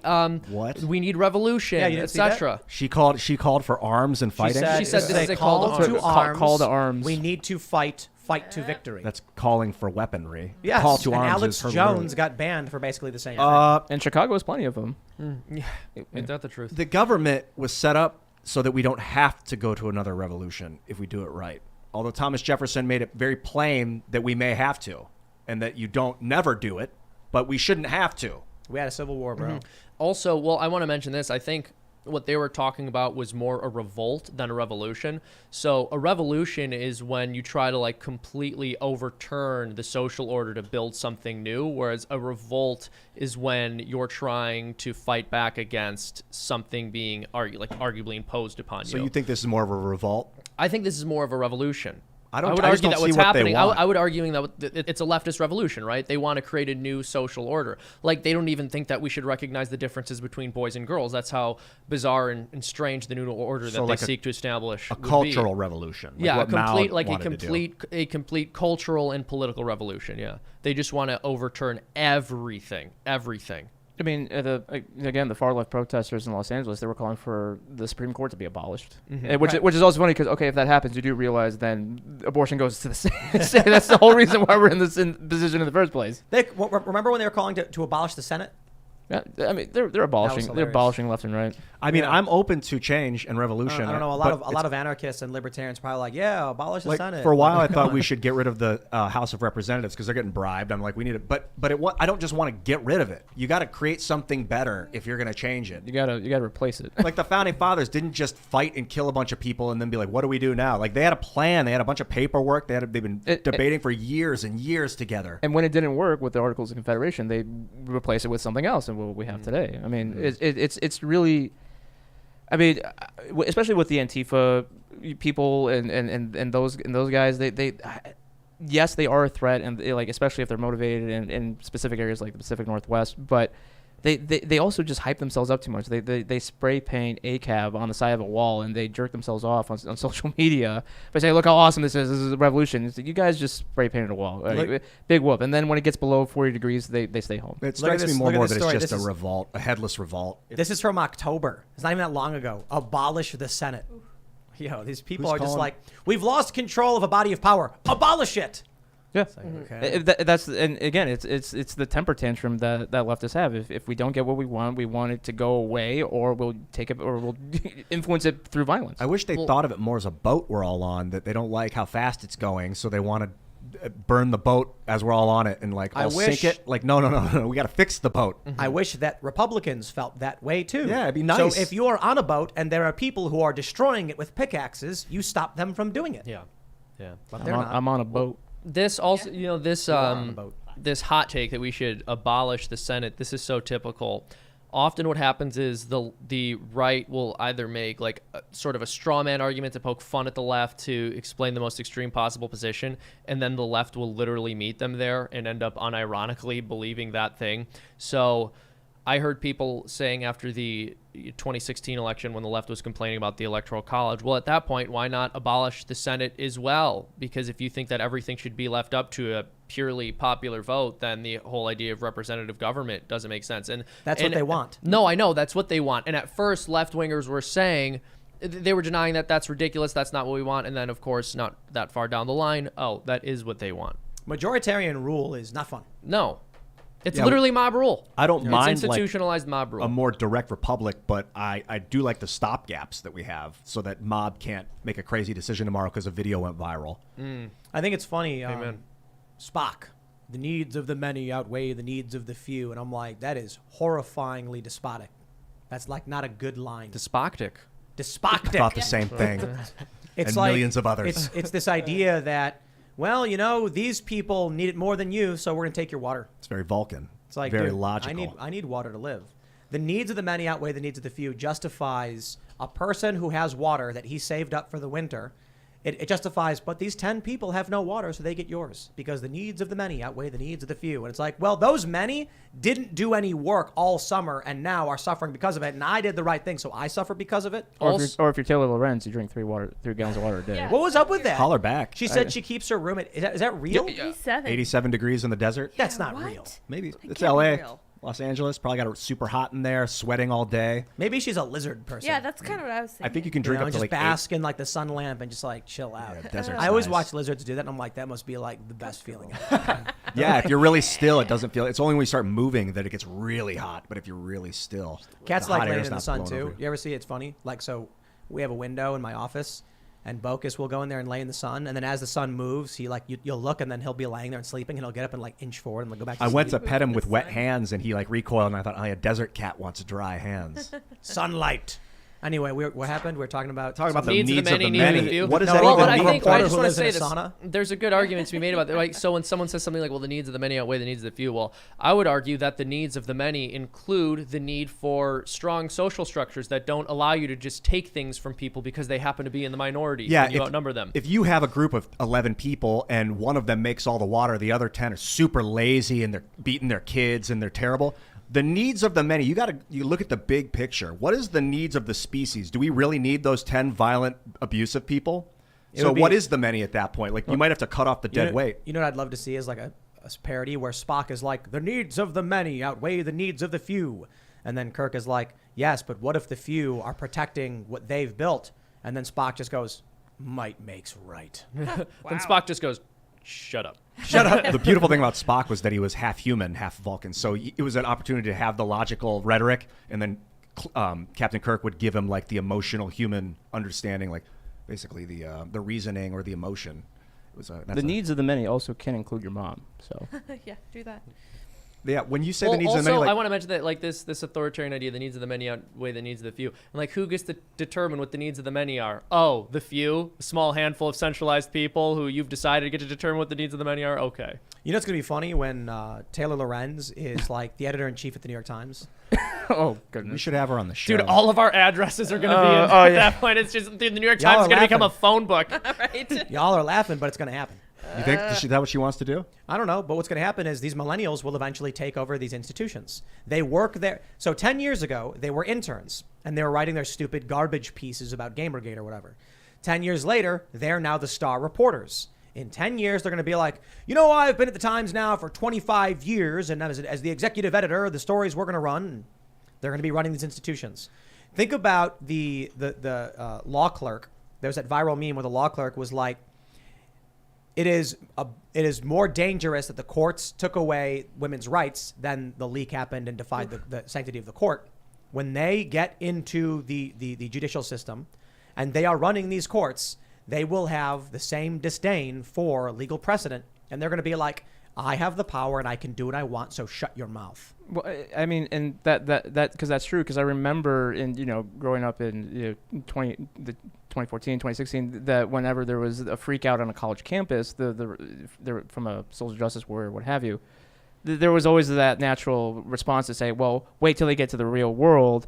It's gonna be a harsh reality and grow up, and that's not been the case. And No, they took over. They took over because the older adults have to leave, and they grow old, and they retire, and then who takes their place? And we're seeing that now with law schools. But Especially. I will say, these people are very non-functioning. So when the boomers age out and are no longer at the New York Times will go out of business. Yeah, I've been waiting Because- for it to happen. I'm surprised it's still around. But you think... Well, thankfully, that- CNN Plus went out of business. Well, for sure. I mean, look at the ratings. You know what the key demo ratings were for like Anderson Cooper on Friday? It was like 90,000. That's crazy. We get like 500,000. So they're archaic. They're dying out. The boomers ran the show. They knew how the machine worked. The millennials are inheriting the system but don't know how to make it work. So what's going to happen? Do you think these people are going to know how to run a business? They're going to vote for government subsidization of news. They're going to be like, the government should bail us out because the news is so important. Yeah. And then they're going to have allies in government who are going to be like, I agree. And it's going to be up to all of us to be like, no, you're not getting our money to bail out these broken systems. At some point, the media industry in the country it became no longer the fourth estate. Fourth estate, yeah. And it got like co-opted by, I don't know if it's the deep state. Yeah, the there's deep this thing state. called the I keep seeing this. It's like the what's it called? The Council on Foreign Relations, and all the web of how they have people that are part of that are also like the heads of media organizations. And there's like this awesome graphic. I actually tweeted it out a couple months ago. Alex Jones had it on the wall, like a big poster when I went to his office. And it just shows how all these people are connected through this Council on Foreign Relations. Bilderberg Group's another one. And then this, I don't remember the third, Trilateral Commission. And the three of those businesses have so much influence on like NBC, ABC, CBS, Disney, and then they're putting out this like coherent message that doesn't seem like it's about fact checking anymore. I think if you look at the media and how they've lost the plot, it shows you that millennials can't make the machines work. So how is it that these people keep falling for the same fake news stories? How is it that the press is like less favorable than Congress or whatever? It's because the millennials who are inheriting it don't know what people want to listen to. I'll mention that Politico story I was reading earlier, where actually, I don't know if I have that tweet pulled up. I don't. Where they were like, a Democrat spoke to their colleagues about how inflation is the big issue for everyone, and Democrats were shocked, saying, "But I've not heard this at all." And it's like if you did not know that people can't afford rent, and you were shocked by that, you do not live in reality. That was Katie Porter. Yes. The Congresswoman. She said that. Oh, I didn't know that bacon costs this much now. By the way, I love it when there's like the joke about asking a rich person how much a gallon of milk costs, and they're like, I don't know, $20. Because like, I have no idea. I have someone go to the store for me, and then they just crumple the receipt up and throw it in the garbage. Exactly. When they say our democracy, what they mean is you being ruled by people who have absolutely no understanding of what your actual concerns are. No. These I gotta people disagree. who don't know that inflation's a problem right now are the ones in charge. And if you don't want that to be the case, you don't. When support they our say democracy. this is a danger to our democracy, they are not including you. Our Imagine democracy. there are two countries in the United States. There's the freedom faction and the authoritarian faction. The authoritarians are talking to themselves. They say they are threatening our democracy. That doesn't include you. That does not include you. They say this is very dangerous to our democracy. Yes, we are a danger to their democracy because we aren't included in it, and we demand our rights. We live in a constitutional republic. They live in a multicultural democracy. That's what's happening, and both are trying to seize power. Well, I should say one is trying to seize power from the other side because it's always been a constitutional republic here in the United States. Yeah, no, it's an interesting question, right? Because when you say one side's trying to seize power, it's not exactly clear which side that is. We know the left has been pushing forward their revolution, but when you consider the fact that they have faced no legal consequences for the rioting in the street and other such illegal activities, you wonder if they're not the ones who are in control and it's the right which is attempting to seize power back. Well, and that's why it's so scary of where this country is going in terms of, I mean, with again this whole Roe versus Wade issue, because there's protests tonight. I don't know how big they were because outside of the conservative Supreme Court justices' homes again. And are they going to be hunted down? Nope. Are they going to no? Exactly, because the media has been excusing it, the White House was excusing it, and so if they think, okay, we can continue pushing these boundaries more and more, once it is actually overturned, it's not unreasonable to be concerned about. Okay, well then they're going to take things to the next level. I mean, and we're seeing it. I mean, no one's been caught yet, but that's why. Pregnancy centers that have been targeted, Yes. And it's just it's being ratcheted up, and They're justifying it because of what happened in the 80s and 90s or whatever. And to me, it feels like we're in this car that's just careening towards this massive tree trunk, and no one wants to hit the brakes. Have you guys ever read I Am Legend? Yes. You read it. The actual short story. I've only Short watched story. it. It's a pretty. No, it's part of a longer book, which is a collection of short stories. So you know the premise. Robert Neville, and yes, yeah. Which is? which is that in the book they are actually like explicitly labeled as vampires. It's not as much of a zombie movie as the film, but basically there's nobody left on Earth except for this one man, and he pours vinegar on the steps of his house, and it's surrounded by vampires every night who try to lure him out and get them to join them. The idea Get is him to join them. The idea Don't is spoil the ending. I'm gonna spoil the ending. How dare you? Well, that's the point. No, it's a for the very good context. story. The point is, when the vampires start emerging, he goes around killing them because they're evil vampires who are turning people and consuming blood. He loses. Eventually, he's the last person. He realizes to the vampires, he is the legendary monster. He is the creature that lurks while they sleep, who kills them and jumps out of the light when they can't see him. And he's the boogeyman to them.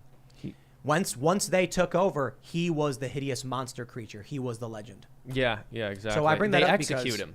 Yeah. And that's his And it's what he final said. ending monologue is like, Yep. well, I am legend. Yeah. So my point is, eventually there will come a time when either the constitutional republic is consumed by the vampiric multicultural democracy, or the other way around. If the constitutional republic loses, there will come a point where you are in your house surrounded by multicultural democracy. It will be unrecognizable. You have no constitutional rights, and you will be the last remaining constitutionalist holding on to your flimsy, tattered up piece of paper that you bought at auction for $10 because nobody wanted the Constitution anymore. And then you'll be like, that's it. These ideas have died out. Unless, of course, you preserve those ideas by having a family, having kids, building culture, challenging the establishment, speaking out, and saying no to the vampires. Yeah, that's what you have to do. You think you can work with the vampires? No. What about They're trick them into becoming your slaves? They're vampires. You can cure them. Like in the movie, that's what he was trying to do, which was really dumb. The movie sucked. No, I like the movie.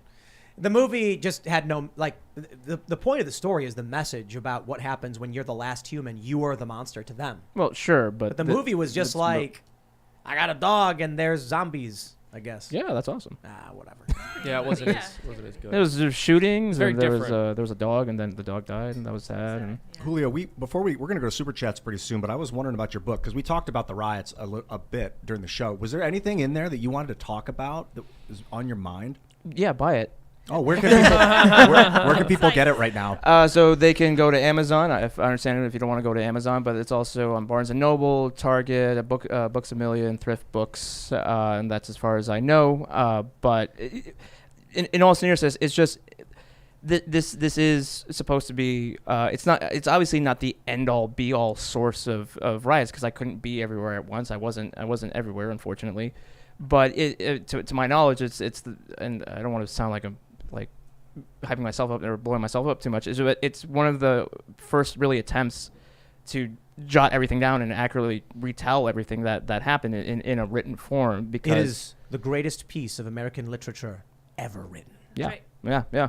Oh, I guess I should get a copy. Patriots fact checked that and they said yes. Yeah, 100%. Yeah, I saw on Patriot Warrior 1776.info, it said it was the greatest book ever. Yeah. It's the Well, greatest thank you. book ever. Well, That yeah, and so proves it. and the reason why it's just so important is just because again that there was just so much media malpractice as it was happening, and especially in the aftermath of January 6th. I mean, the people who are supposed to be telling us our history and telling things as they are, they're saying no. January 6th is the only one that matters, and obviously I'm not minimizing it by any stretch of the imagination. But there were also all these other riots, and one of the greatest examples of that, it was a New York Times piece shortly after January 6th, and it was literally about the premise was, or Republicans are pointing to the BLM riots, and the line was something to the effect of Republicans are using isolated instances of property damage to what about January 6th? And we're talking a minimum $2 billion worth of damage. Dozens of people were killed over this time period, and you're gonna minimize what the author of the piece was doing the exact same thing that he was accusing Republicans of doing. And to me, that's just egregious. And when we're talking about the gaslighting and the playbook that the media does is that, and they do this with every issue when it comes to making, if it makes liberals look bad or if they can make Republicans look bad, with like the example of the Florida parental rights bill, right? I mean, they were calling it "Don't Say Gay" and just completely mischaracterizing it, but that became canon in the eyes and minds of a lot of people because they didn't actually read the darn thing. But they ran that same playbook because they always do it. But when it came to the riots, they still did that because in their hubris and their arrogance, they thought, well, we're just going to do what we've always done. But it's a lot harder to gaslight people and mislead people when there's whole neighborhoods on fire and there's mass lawlessness. But they still did it, and that's the point. And for me, that's just really frustrating. Let's go to Super Chats. If you have not already, smash that like button, subscribe, share the show, send in your Super Chat questions, and become a member at timcast.com. We're going to have a members-only segment coming up at 11 p.m. I think we're going to be talking about the apocalypse because there's a whole bunch of apocalyptic stuff happening in terms of droughts and the economic collapse and food shortages, but there's some new developments, and we'll talk all about that. And it's not very family-friendly, but I think you'll laugh because we've had some pretty crazy conversations there. But let's read these Super Chats. EHF says, Seamus would make a beautiful woman. Wrong. That is absolutely disgusting. they're right, quite Seamus. frankly. That's wrong. You guys, you're insulting the natural order. Hideous. All right. Deprived Dolphin says abortion industry is a money laundering scheme that just allows tax dollars to make their way to Democrat campaigns without anyone questioning why. Roe v. Wade will result in Democrat collapse. Really interesting. Raymond G. Stanley Jr. says, as a liberal woman with 2 cats, harumph, I say. Harumph.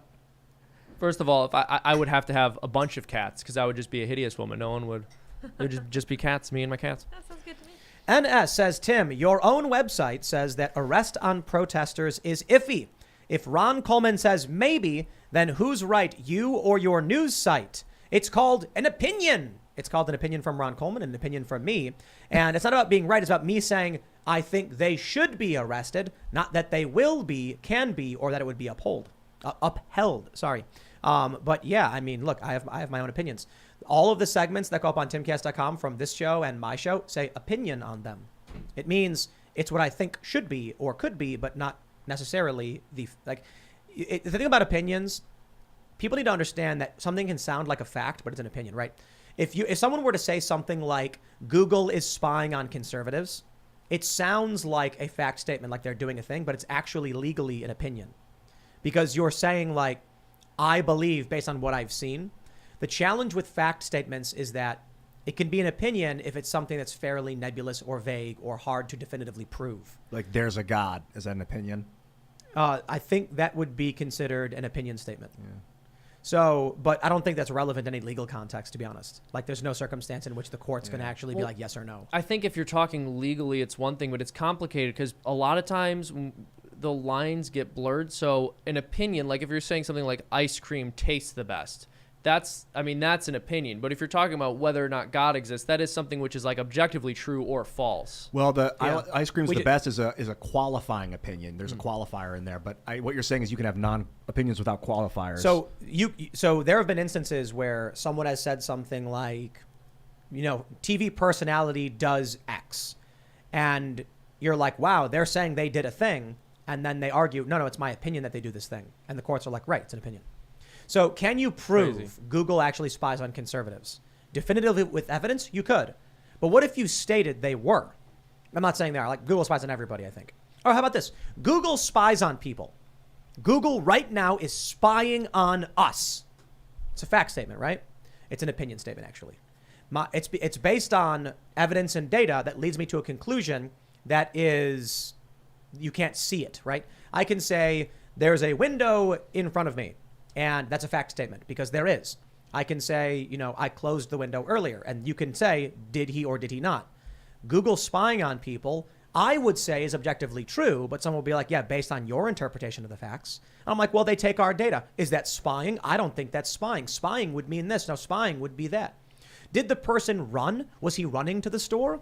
You said so-and-so ran. Yeah, he was moving very quickly. I think that was a brisk walk. You see how it works? Legally, it's hard to have fact statements, but it sounds like you're making a fact statement, and technically you are, but if people don't agree on what words mean, then you get all sorts of crazy. All right, anyway, I digress. Let's go back to the Super Chats. Zach Kemp says, why can't we talk about allowing abortions, but requiring the doctors to do everything they can to save the life of the baby and charge the parents for medical procedures?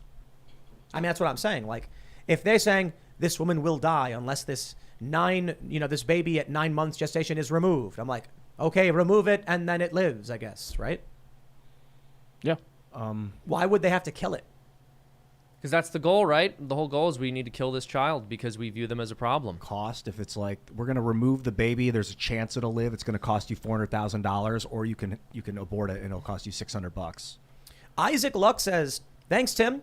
I've been wanting to order from BioTrust, but I've been waiting for this offer. I've recently started keto and I've lost 16 pounds so far. Amazing. Glad to hear it. Around November, I cut out sugars. We've got the BioTrust keto stuff, and I've dropped about 25 pounds.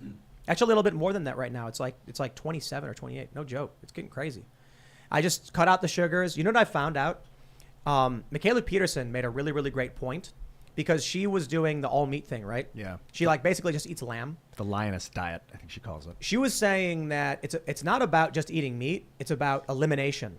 It's about getting everything out of your diet and then slowly putting things back in until you find out what was screwing with you. I found out bread messes me up really bad. Yeah, it's not as much about what you eat, although it's about what you don't put in your body. Fasting is a tool. It's a proactive, it's an activity that you do. So I go for like a month with no bread, no gluten, no bread. And I'm eating mostly like nut breads and keto stuff, and I feel fantastic. We go out to eat and I get breaded food. And all of a sudden the next day, my Whoop recovery is cut in half. I feel groggy and cloudy, and I'm like, man, I think that's what it was. And so some have suggested it's fried food, and I'm like, I have fried wings all the time. I get like, wings, and they're fried and rolled around in sauce and all that, and I have no problem.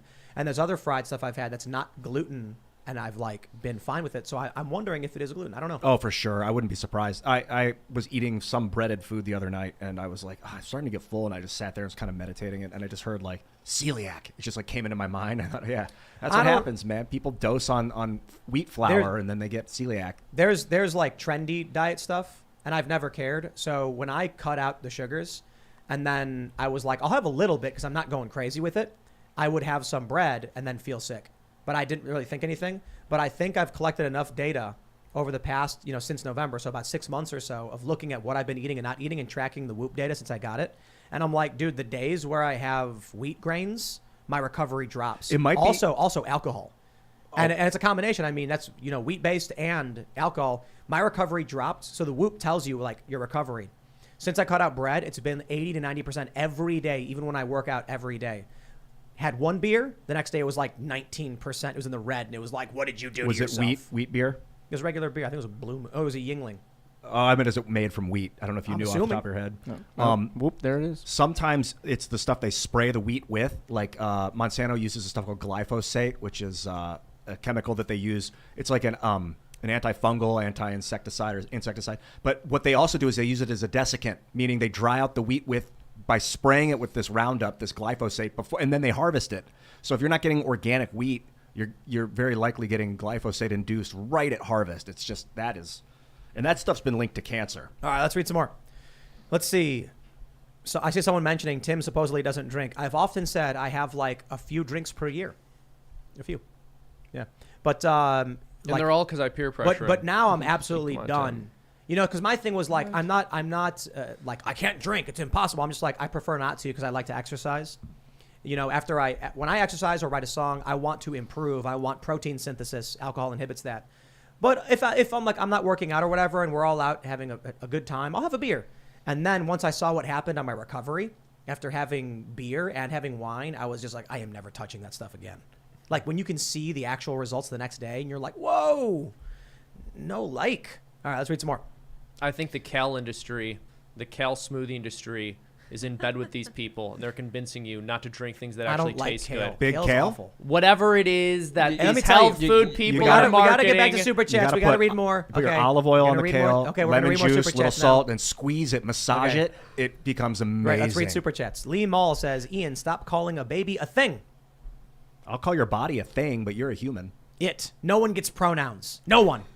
You can't stop fighting over pronouns. Everyone's it. All right. Griffin says, crazy how the U.S. just gave Ukraine $40 billion in military aid, or in other words, 60% of Russia's annual military budget. Wow. Yeah, we didn't talk about that. 40 billion, was it? 40 billion. And Biden was like, we got to give him 33. And then Congress was like, let's give him 40. And then it's like this regular American woman just goes, my baby needs formula. And they're like, shh. Yeah. Shh. Bombs.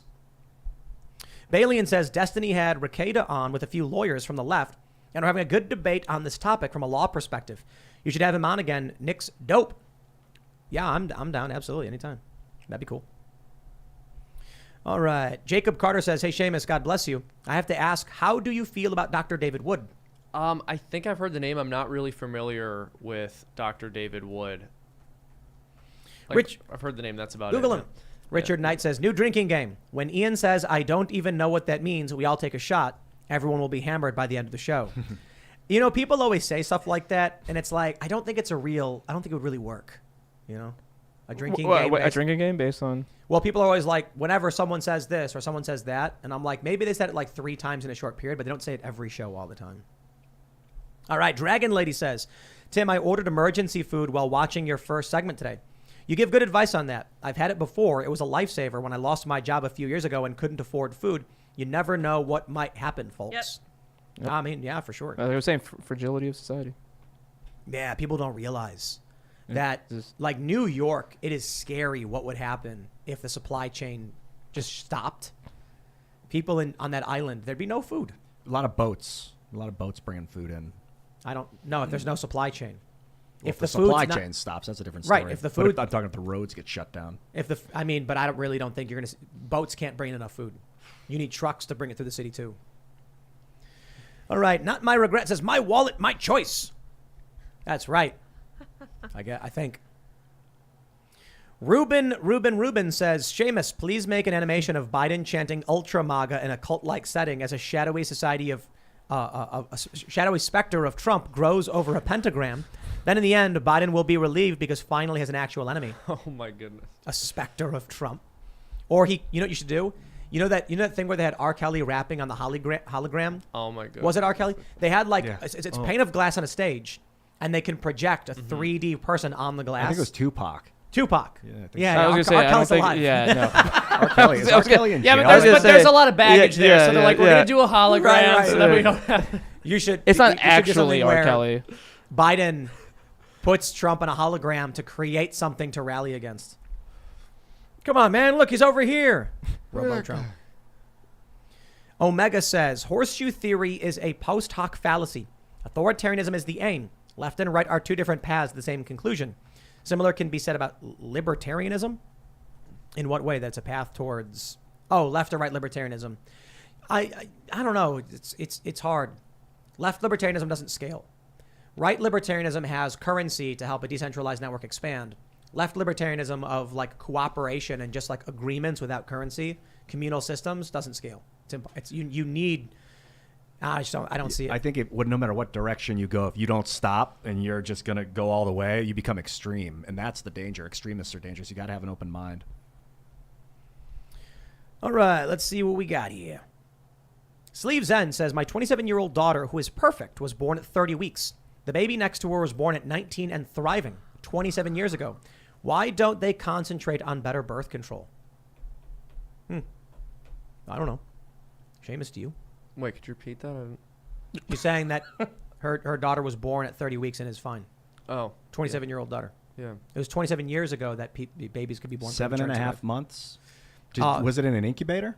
Mm. Or he or she in an incubator, I guess, at that point? They, them, Zimzer. Yeah. 7.5. I mean, yeah, 7.5 months. That's not certainly not unheard of. I've known people that were born premature, they would call it, and then they lived the first month or so in an incubator.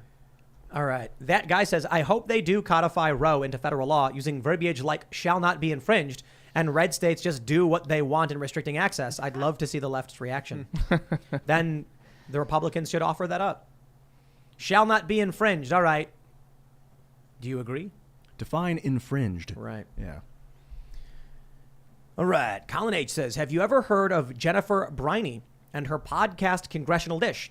Please reach out to her as a guest. I believe her work investigating Congress for the last 10 years is the most underappreciated podcast you can get. Her work is stellar. Well, okay. Give me that girl's name again. Jennifer Briney. Interesting. Congressional Dish. Ben Thomas says, for Seamus, what state is best for a UK citizen to move to? I've got Tim's and Jack's opinion. Now I want yours. My two front runners are Texas and Florida. If you're from the UK, then stay out. There's no good state for it. No, I would say if you're asking me, I can't speak specifically to the British experience and what might translate to life in America, but if I were going to start over in any state, I think I would pick Florida. I wouldn't do Florida. Why not? Why not, Tim? It's a purple state. That's why I would make it red. I'd go And there, boom, every vote counts. It is, I think, getting redder for sure. A lot of people are moving there. I do think it's a good opportunity for someone who wants to, push back on the establishment to go. Me personally, I think West Virginia is the place to be. Mountain Mama. There's an opportunity for bringing good jobs to a more sparsely populated state with a lot of good people here, and I think I looked at Florida. I'm like, it's massively developed. They call Miami the capital of Latin America, and I'm like, it's great. They're doing great things for sure. Yeah, what's wrong with Latin America? No, I think it's That was fantastic yeah. what Florida's doing. I want to bring new jobs and new opportunity to West Virginia and start building culture and bringing economic power to people who share values with me, like more liberty, personal responsibility, etc. No, I hear you. I love West Virginia. I also love Georgia, where I spent several years of my life, but I'm sort of more thinking along the lines of if I were to start over and go somewhere else, where would it be? I got to say Florida. This one's for you, Seamus. Laura Tack says, Seamus, 10 years ago when I was pro-abortion, I became pregnant and got an abortion at 22 weeks. It was the biggest mistake of my life.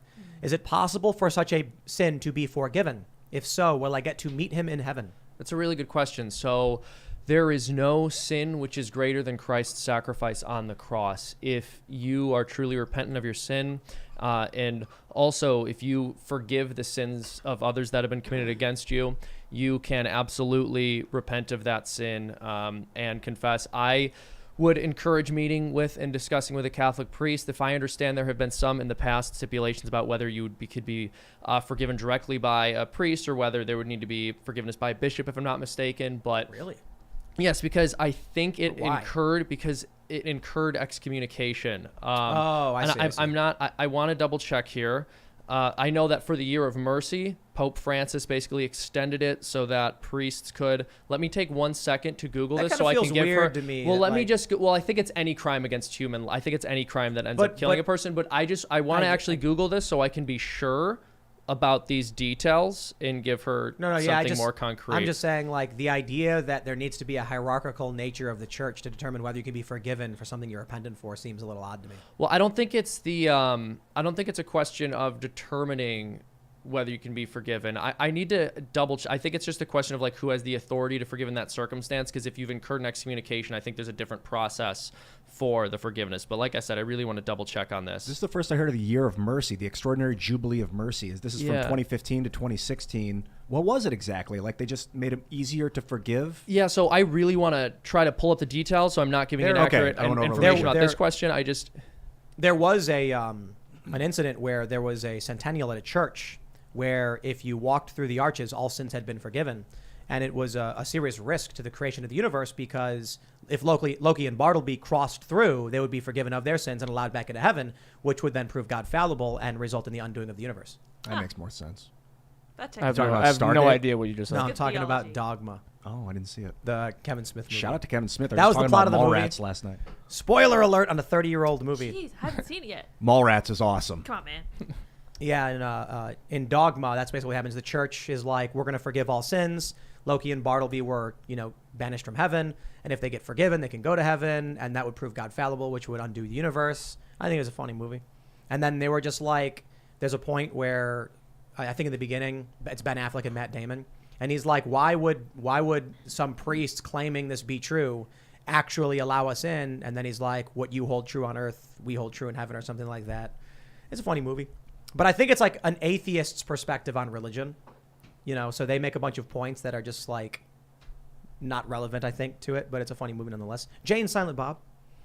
Yeah. All right, let's see what we got. More super chats. Stephen Brooks says, my cousin can't medically have kids, but she has always dreamed of being a mother.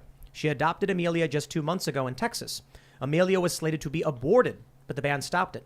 My cousin has a daughter today only because of the Texas law. That's so wonderful. Wow. Yeah.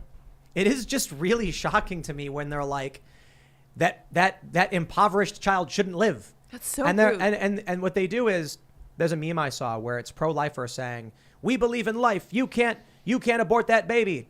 And then it's like 9 months later and she's holding the baby and they're like, we're not going to provide you with anything. You're on your own, you loser or whatever. And I'm like, It's a silly argument because the same argument applies that you're basically saying like that baby should be dead. Huh. You know, it's like, by all means, show the conservatives screaming, you'll get no handouts, you lazy person. And then at the same time, show the liberals screaming, and that baby should be dead. Yes. Yeah. Well, I've said this before. Like when witnessing to child poverty, the pro-lifer thinks the problem is the poverty. The pro-choicer thinks the problem is the child. Yeah. It's really just a crazy argument when they're like, if you're poor, the baby should die. And I'm like, oh man, I don't know about that. That's pretty extreme. Well, it's like it's not like they're saying the baby was born, now kill it. They're saying the baby should never have been allowed to be alive because you're poor. Not even given it like a chance. Like that's a Yeah. pretty. They're like, conservatives will punish you for having the baby and won't support your baby's life. Abort it. I'm like, I don't know. Like, that sounds kind of weird, dude. No, some of my greatest role models grew up really, really poor. Some of them in the deep Jim Crow South. And I just wanted to say, I think that, I saw a super chat earlier that was like, if a father can get rid of his parental responsibility and abortion is outlawed, can a mother do the same thing? Yes, it's called adoption. You can give your child up for adoption. You can place your child on the step of a fire department and you don't have to take responsibility for it. These are options that no one ever talks about. Can a man do that? A man? Probably not. No. Feminists would not want him to be able to do that. That's the thing. Like, the woman can literally give the baby away without telling the guy. Right. But the guy cannot absolve himself of responsibility unless the woman says so. Right. So think about it this way. What would happen if a woman had a baby and then put the baby on the steps of a fire department without telling the guy? He could file a suit for custody, but the woman still got to choose to give it away. Right. The guy doesn't have any choice to remove involvement. It's a big leap of trust with women. I mean, you really got to realize how important women are. The man has to trust that the woman has the best intentions of the baby and the husband and or the man. Wait, I wanted to what that person said, that it was the Texas abortion ban is the reason why your sister has now a kid? Cousin has a kid. Even if the ban hadn't gone through, if your cousin really wanted to adopt a baby, she would have. Nothing would have stopped her. Isn't there like a backlog of parents who want to adopt but can't? Well, then It's maybe it would have been more challenging, but I'm sure she would have found a way. Haven't these people watched 30 Rock?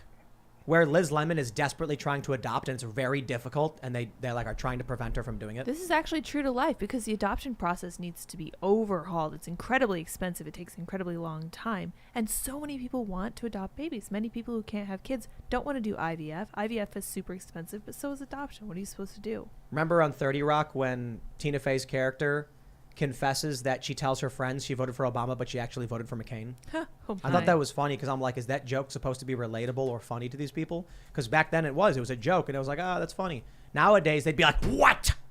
How dare you? Make a character. All right. The Hylian Juggalo says Neil Shusterman's book series from 2007 called Unwind predicted a second civil war and where we are going in regards to abortion. Given we're talking about aborting born babies, get set for teen body harvesting. Please read the synopsis. It's wild. Remember on South Park when Eric's mom tries to get the doctor to give her an abortion and he's like, how far along are you? And she's like the 493rd trimester or something like that, like some ridiculous number. He's like, wait, what? She Yeah, tried. Yeah. He's like, so your kid's 10 years old? Yep. The Jaded Kriegsman says, as a Minnesotan, I can tell you that we might actually see Waltz lose. Crazy crime levels, CRT in schools, and down economy might finally turn the suburbs against the DFL teachers union mafia in Minnesota. Good. Well, and that's again, we're still very much dealing with the effects of those riots because people just saw how far they could take it, and so now it's like happening on a low intensity level because we're seeing the smash and grabs, like this spontaneous looting that happens with like 5 people and then they all run out because there's no consequences for that. All right. Dylan at Layden says, I work retail, and a customer came in and lectured me on how the Z on Samsung's marketing boards are offensive. The customer equated it to a swastika with the letter Z. The hyper-politicization of society is rampant. Yeah, well, that's Russia, so... Nona to give says, after Daryl Davis tried to get Tim Keller, he's been a minister in New York City for 30 plus years, so should have good cultural insights. As a topic of discussion, how to forgive when a deserved apology is not forthcoming. Ardwick says for Ian, does the media gaslight and get things wrong most of the time? 2, why do you believe the media about Kent State? ROTC building burned, police attacked day before. Day of, students threw rocks and fireworks at National Guard. Oh, yeah. The kids were throwing stuff at the or maybe the adults, I guess at that point, were throwing stuff at the cops before, or that the law before they fired. I don't know if the media is gaslighting. I mean, I imagine that they are from the evidence I've seen. Throwing rocks at National Guard doesn't warrant a lethal response that killed bystanders. That's why it was such a tragedy. Yeah. John Galt says, Tim's right. We are already in a civil war. It is being fought via lawfare, culture, and institutional change. Occasionally, it turns to hot war and open violence. The only person on offense against the postmodern leftists is Ron DeSantis. Yep. He's like the first Republican I've ever heard of who's like, I am going to do things and not just react to things. But I don't want to soften the word war. I think Seamus brought this up a couple weeks ago, not to soften these terms, because if we were really in a civil war, There would be a lot more dead bodies. yeah, there's no civil war right now. It's like conflict, civil conflict you're seeing. Well, it's civil strife. Yeah, that's there's what strife, Stephen Marsh upheaval. said. When you get, I think, what do you say, more than 70 deaths in a political context per year, you're in civil strife. The challenge, though, is the expansion of population density and population growth. So when that number was set, were they looking at populations that were 20% the size of the United States? As the population grows, we need to look at per capita. How many political killings per capita to become civil strife? And also frequency, because if it happens all in one night and then there's like 9 months of peace, then that's not really strife. There was like but if it happens in... It was fiery, but mostly peaceful. Yeah. Just keep an eye out for a caning in Congress. Okay. Because then when that happens, we're going to be like, okay, hold on, everybody. That's the canary in the coal mine right there. Yeah. There's going to be a duel. By the way, I found some information that I want to give to that super chatter from earlier. So I wanted to make sure to get this from a couple of sources. From what I'm reading, at the end of 2016, or at the end of the Year of Mercy, Pope Francis actually extended this ability. So as far as I understand, you can go to confession and confess something like that to a priest. So I would absolutely encourage her to do so. Like I said, there's no sin that you have committed that is so horrible that God will not forgive you, and He's given you the sacraments to be able to receive that absolution. So God bless you, and I will keep you in my prayers. All right, we'll get a couple more in here. HB Bryan says James O'Keefe just dropped FBI whistleblower. Ooh, that sounds spicy. Yeah. We'll check that one out. All right, Jordan Bushaw says, I was born in Ukraine and adopted by my mom, who was born in the U.S. I thank God for her and that Ukraine seems to value life more than the U.S. Love you, Mom. Adoption is always an option. That's right. My friends, if you have not already, smash that like button, subscribe to this channel, share the show anywhere you can on social media if you do like it. Head over to timcast.com, become a member, click that sign up button. We're going to have a members only show coming up. It's going to be published at 11 p.m. We're going to talk about chaos, catastrophe, the apocalypse. We're probably going to swear a whole lot. It's good fun. And as a member, you are helping support alternate big tech infrastructure. We use Rumble infrastructure for the website. So support businesses that are getting away from the Silicon Valley stuff. I know we're on YouTube, but we are continuing the process. We use Rumble video player for our members only stuff. So the website is running on Rumble. We've got more announcements coming in the next couple of weeks because we are actively, not only has Ian been working on infrastructure stuff, but we are actually implementing more infrastructure changes to get away from big tech in Silicon Valley with your support as members. You can follow the show at Timcast IRL. You can follow me personally at Timcast. Julio, you want to shout anything out? Yeah, no, thanks for having me again, and yeah, I really hope that for people who read it, I mean, it took a lot of work into it. I mean, it was certainly a labor of love, and it's kind of crazy that I'm a published author now. I never thought I would do that, so I just hope people read it and enjoy it. Soon to be New York Times best-selling author. I mean, I don't care about. Soon to be. Okay. Accept it. If they don't throttle it, because they've been known to. Yeah. Well, Matt Walsh is a best-selling children's author That's and right. LGBTQ author. Yeah. Yes. Good for him. Oh, yeah, Good for him. Seamus is an award-winning animator.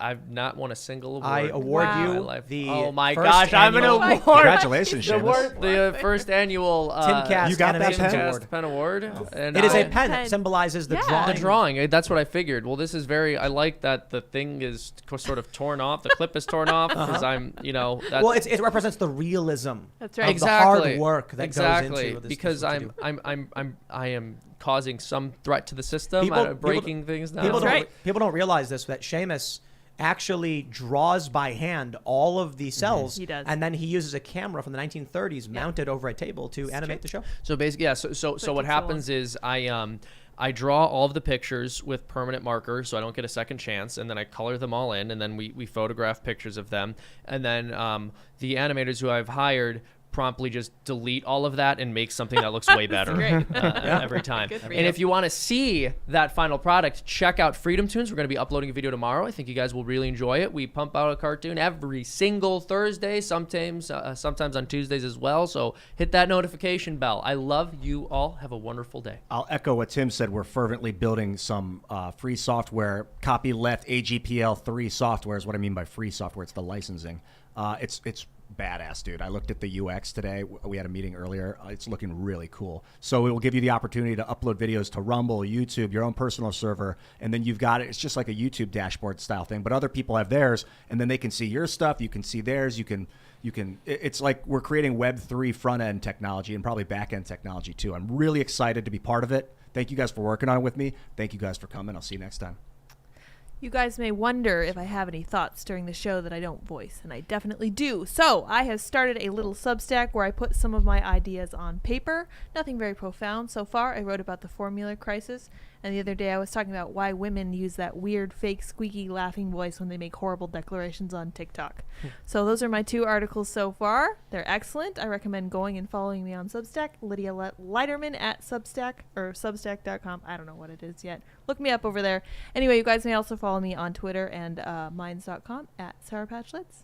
In case you were wondering what we're doing with all of your money when you become a member, head over to chickencitylive.com, which is just our Chicken City YouTube channel, and up.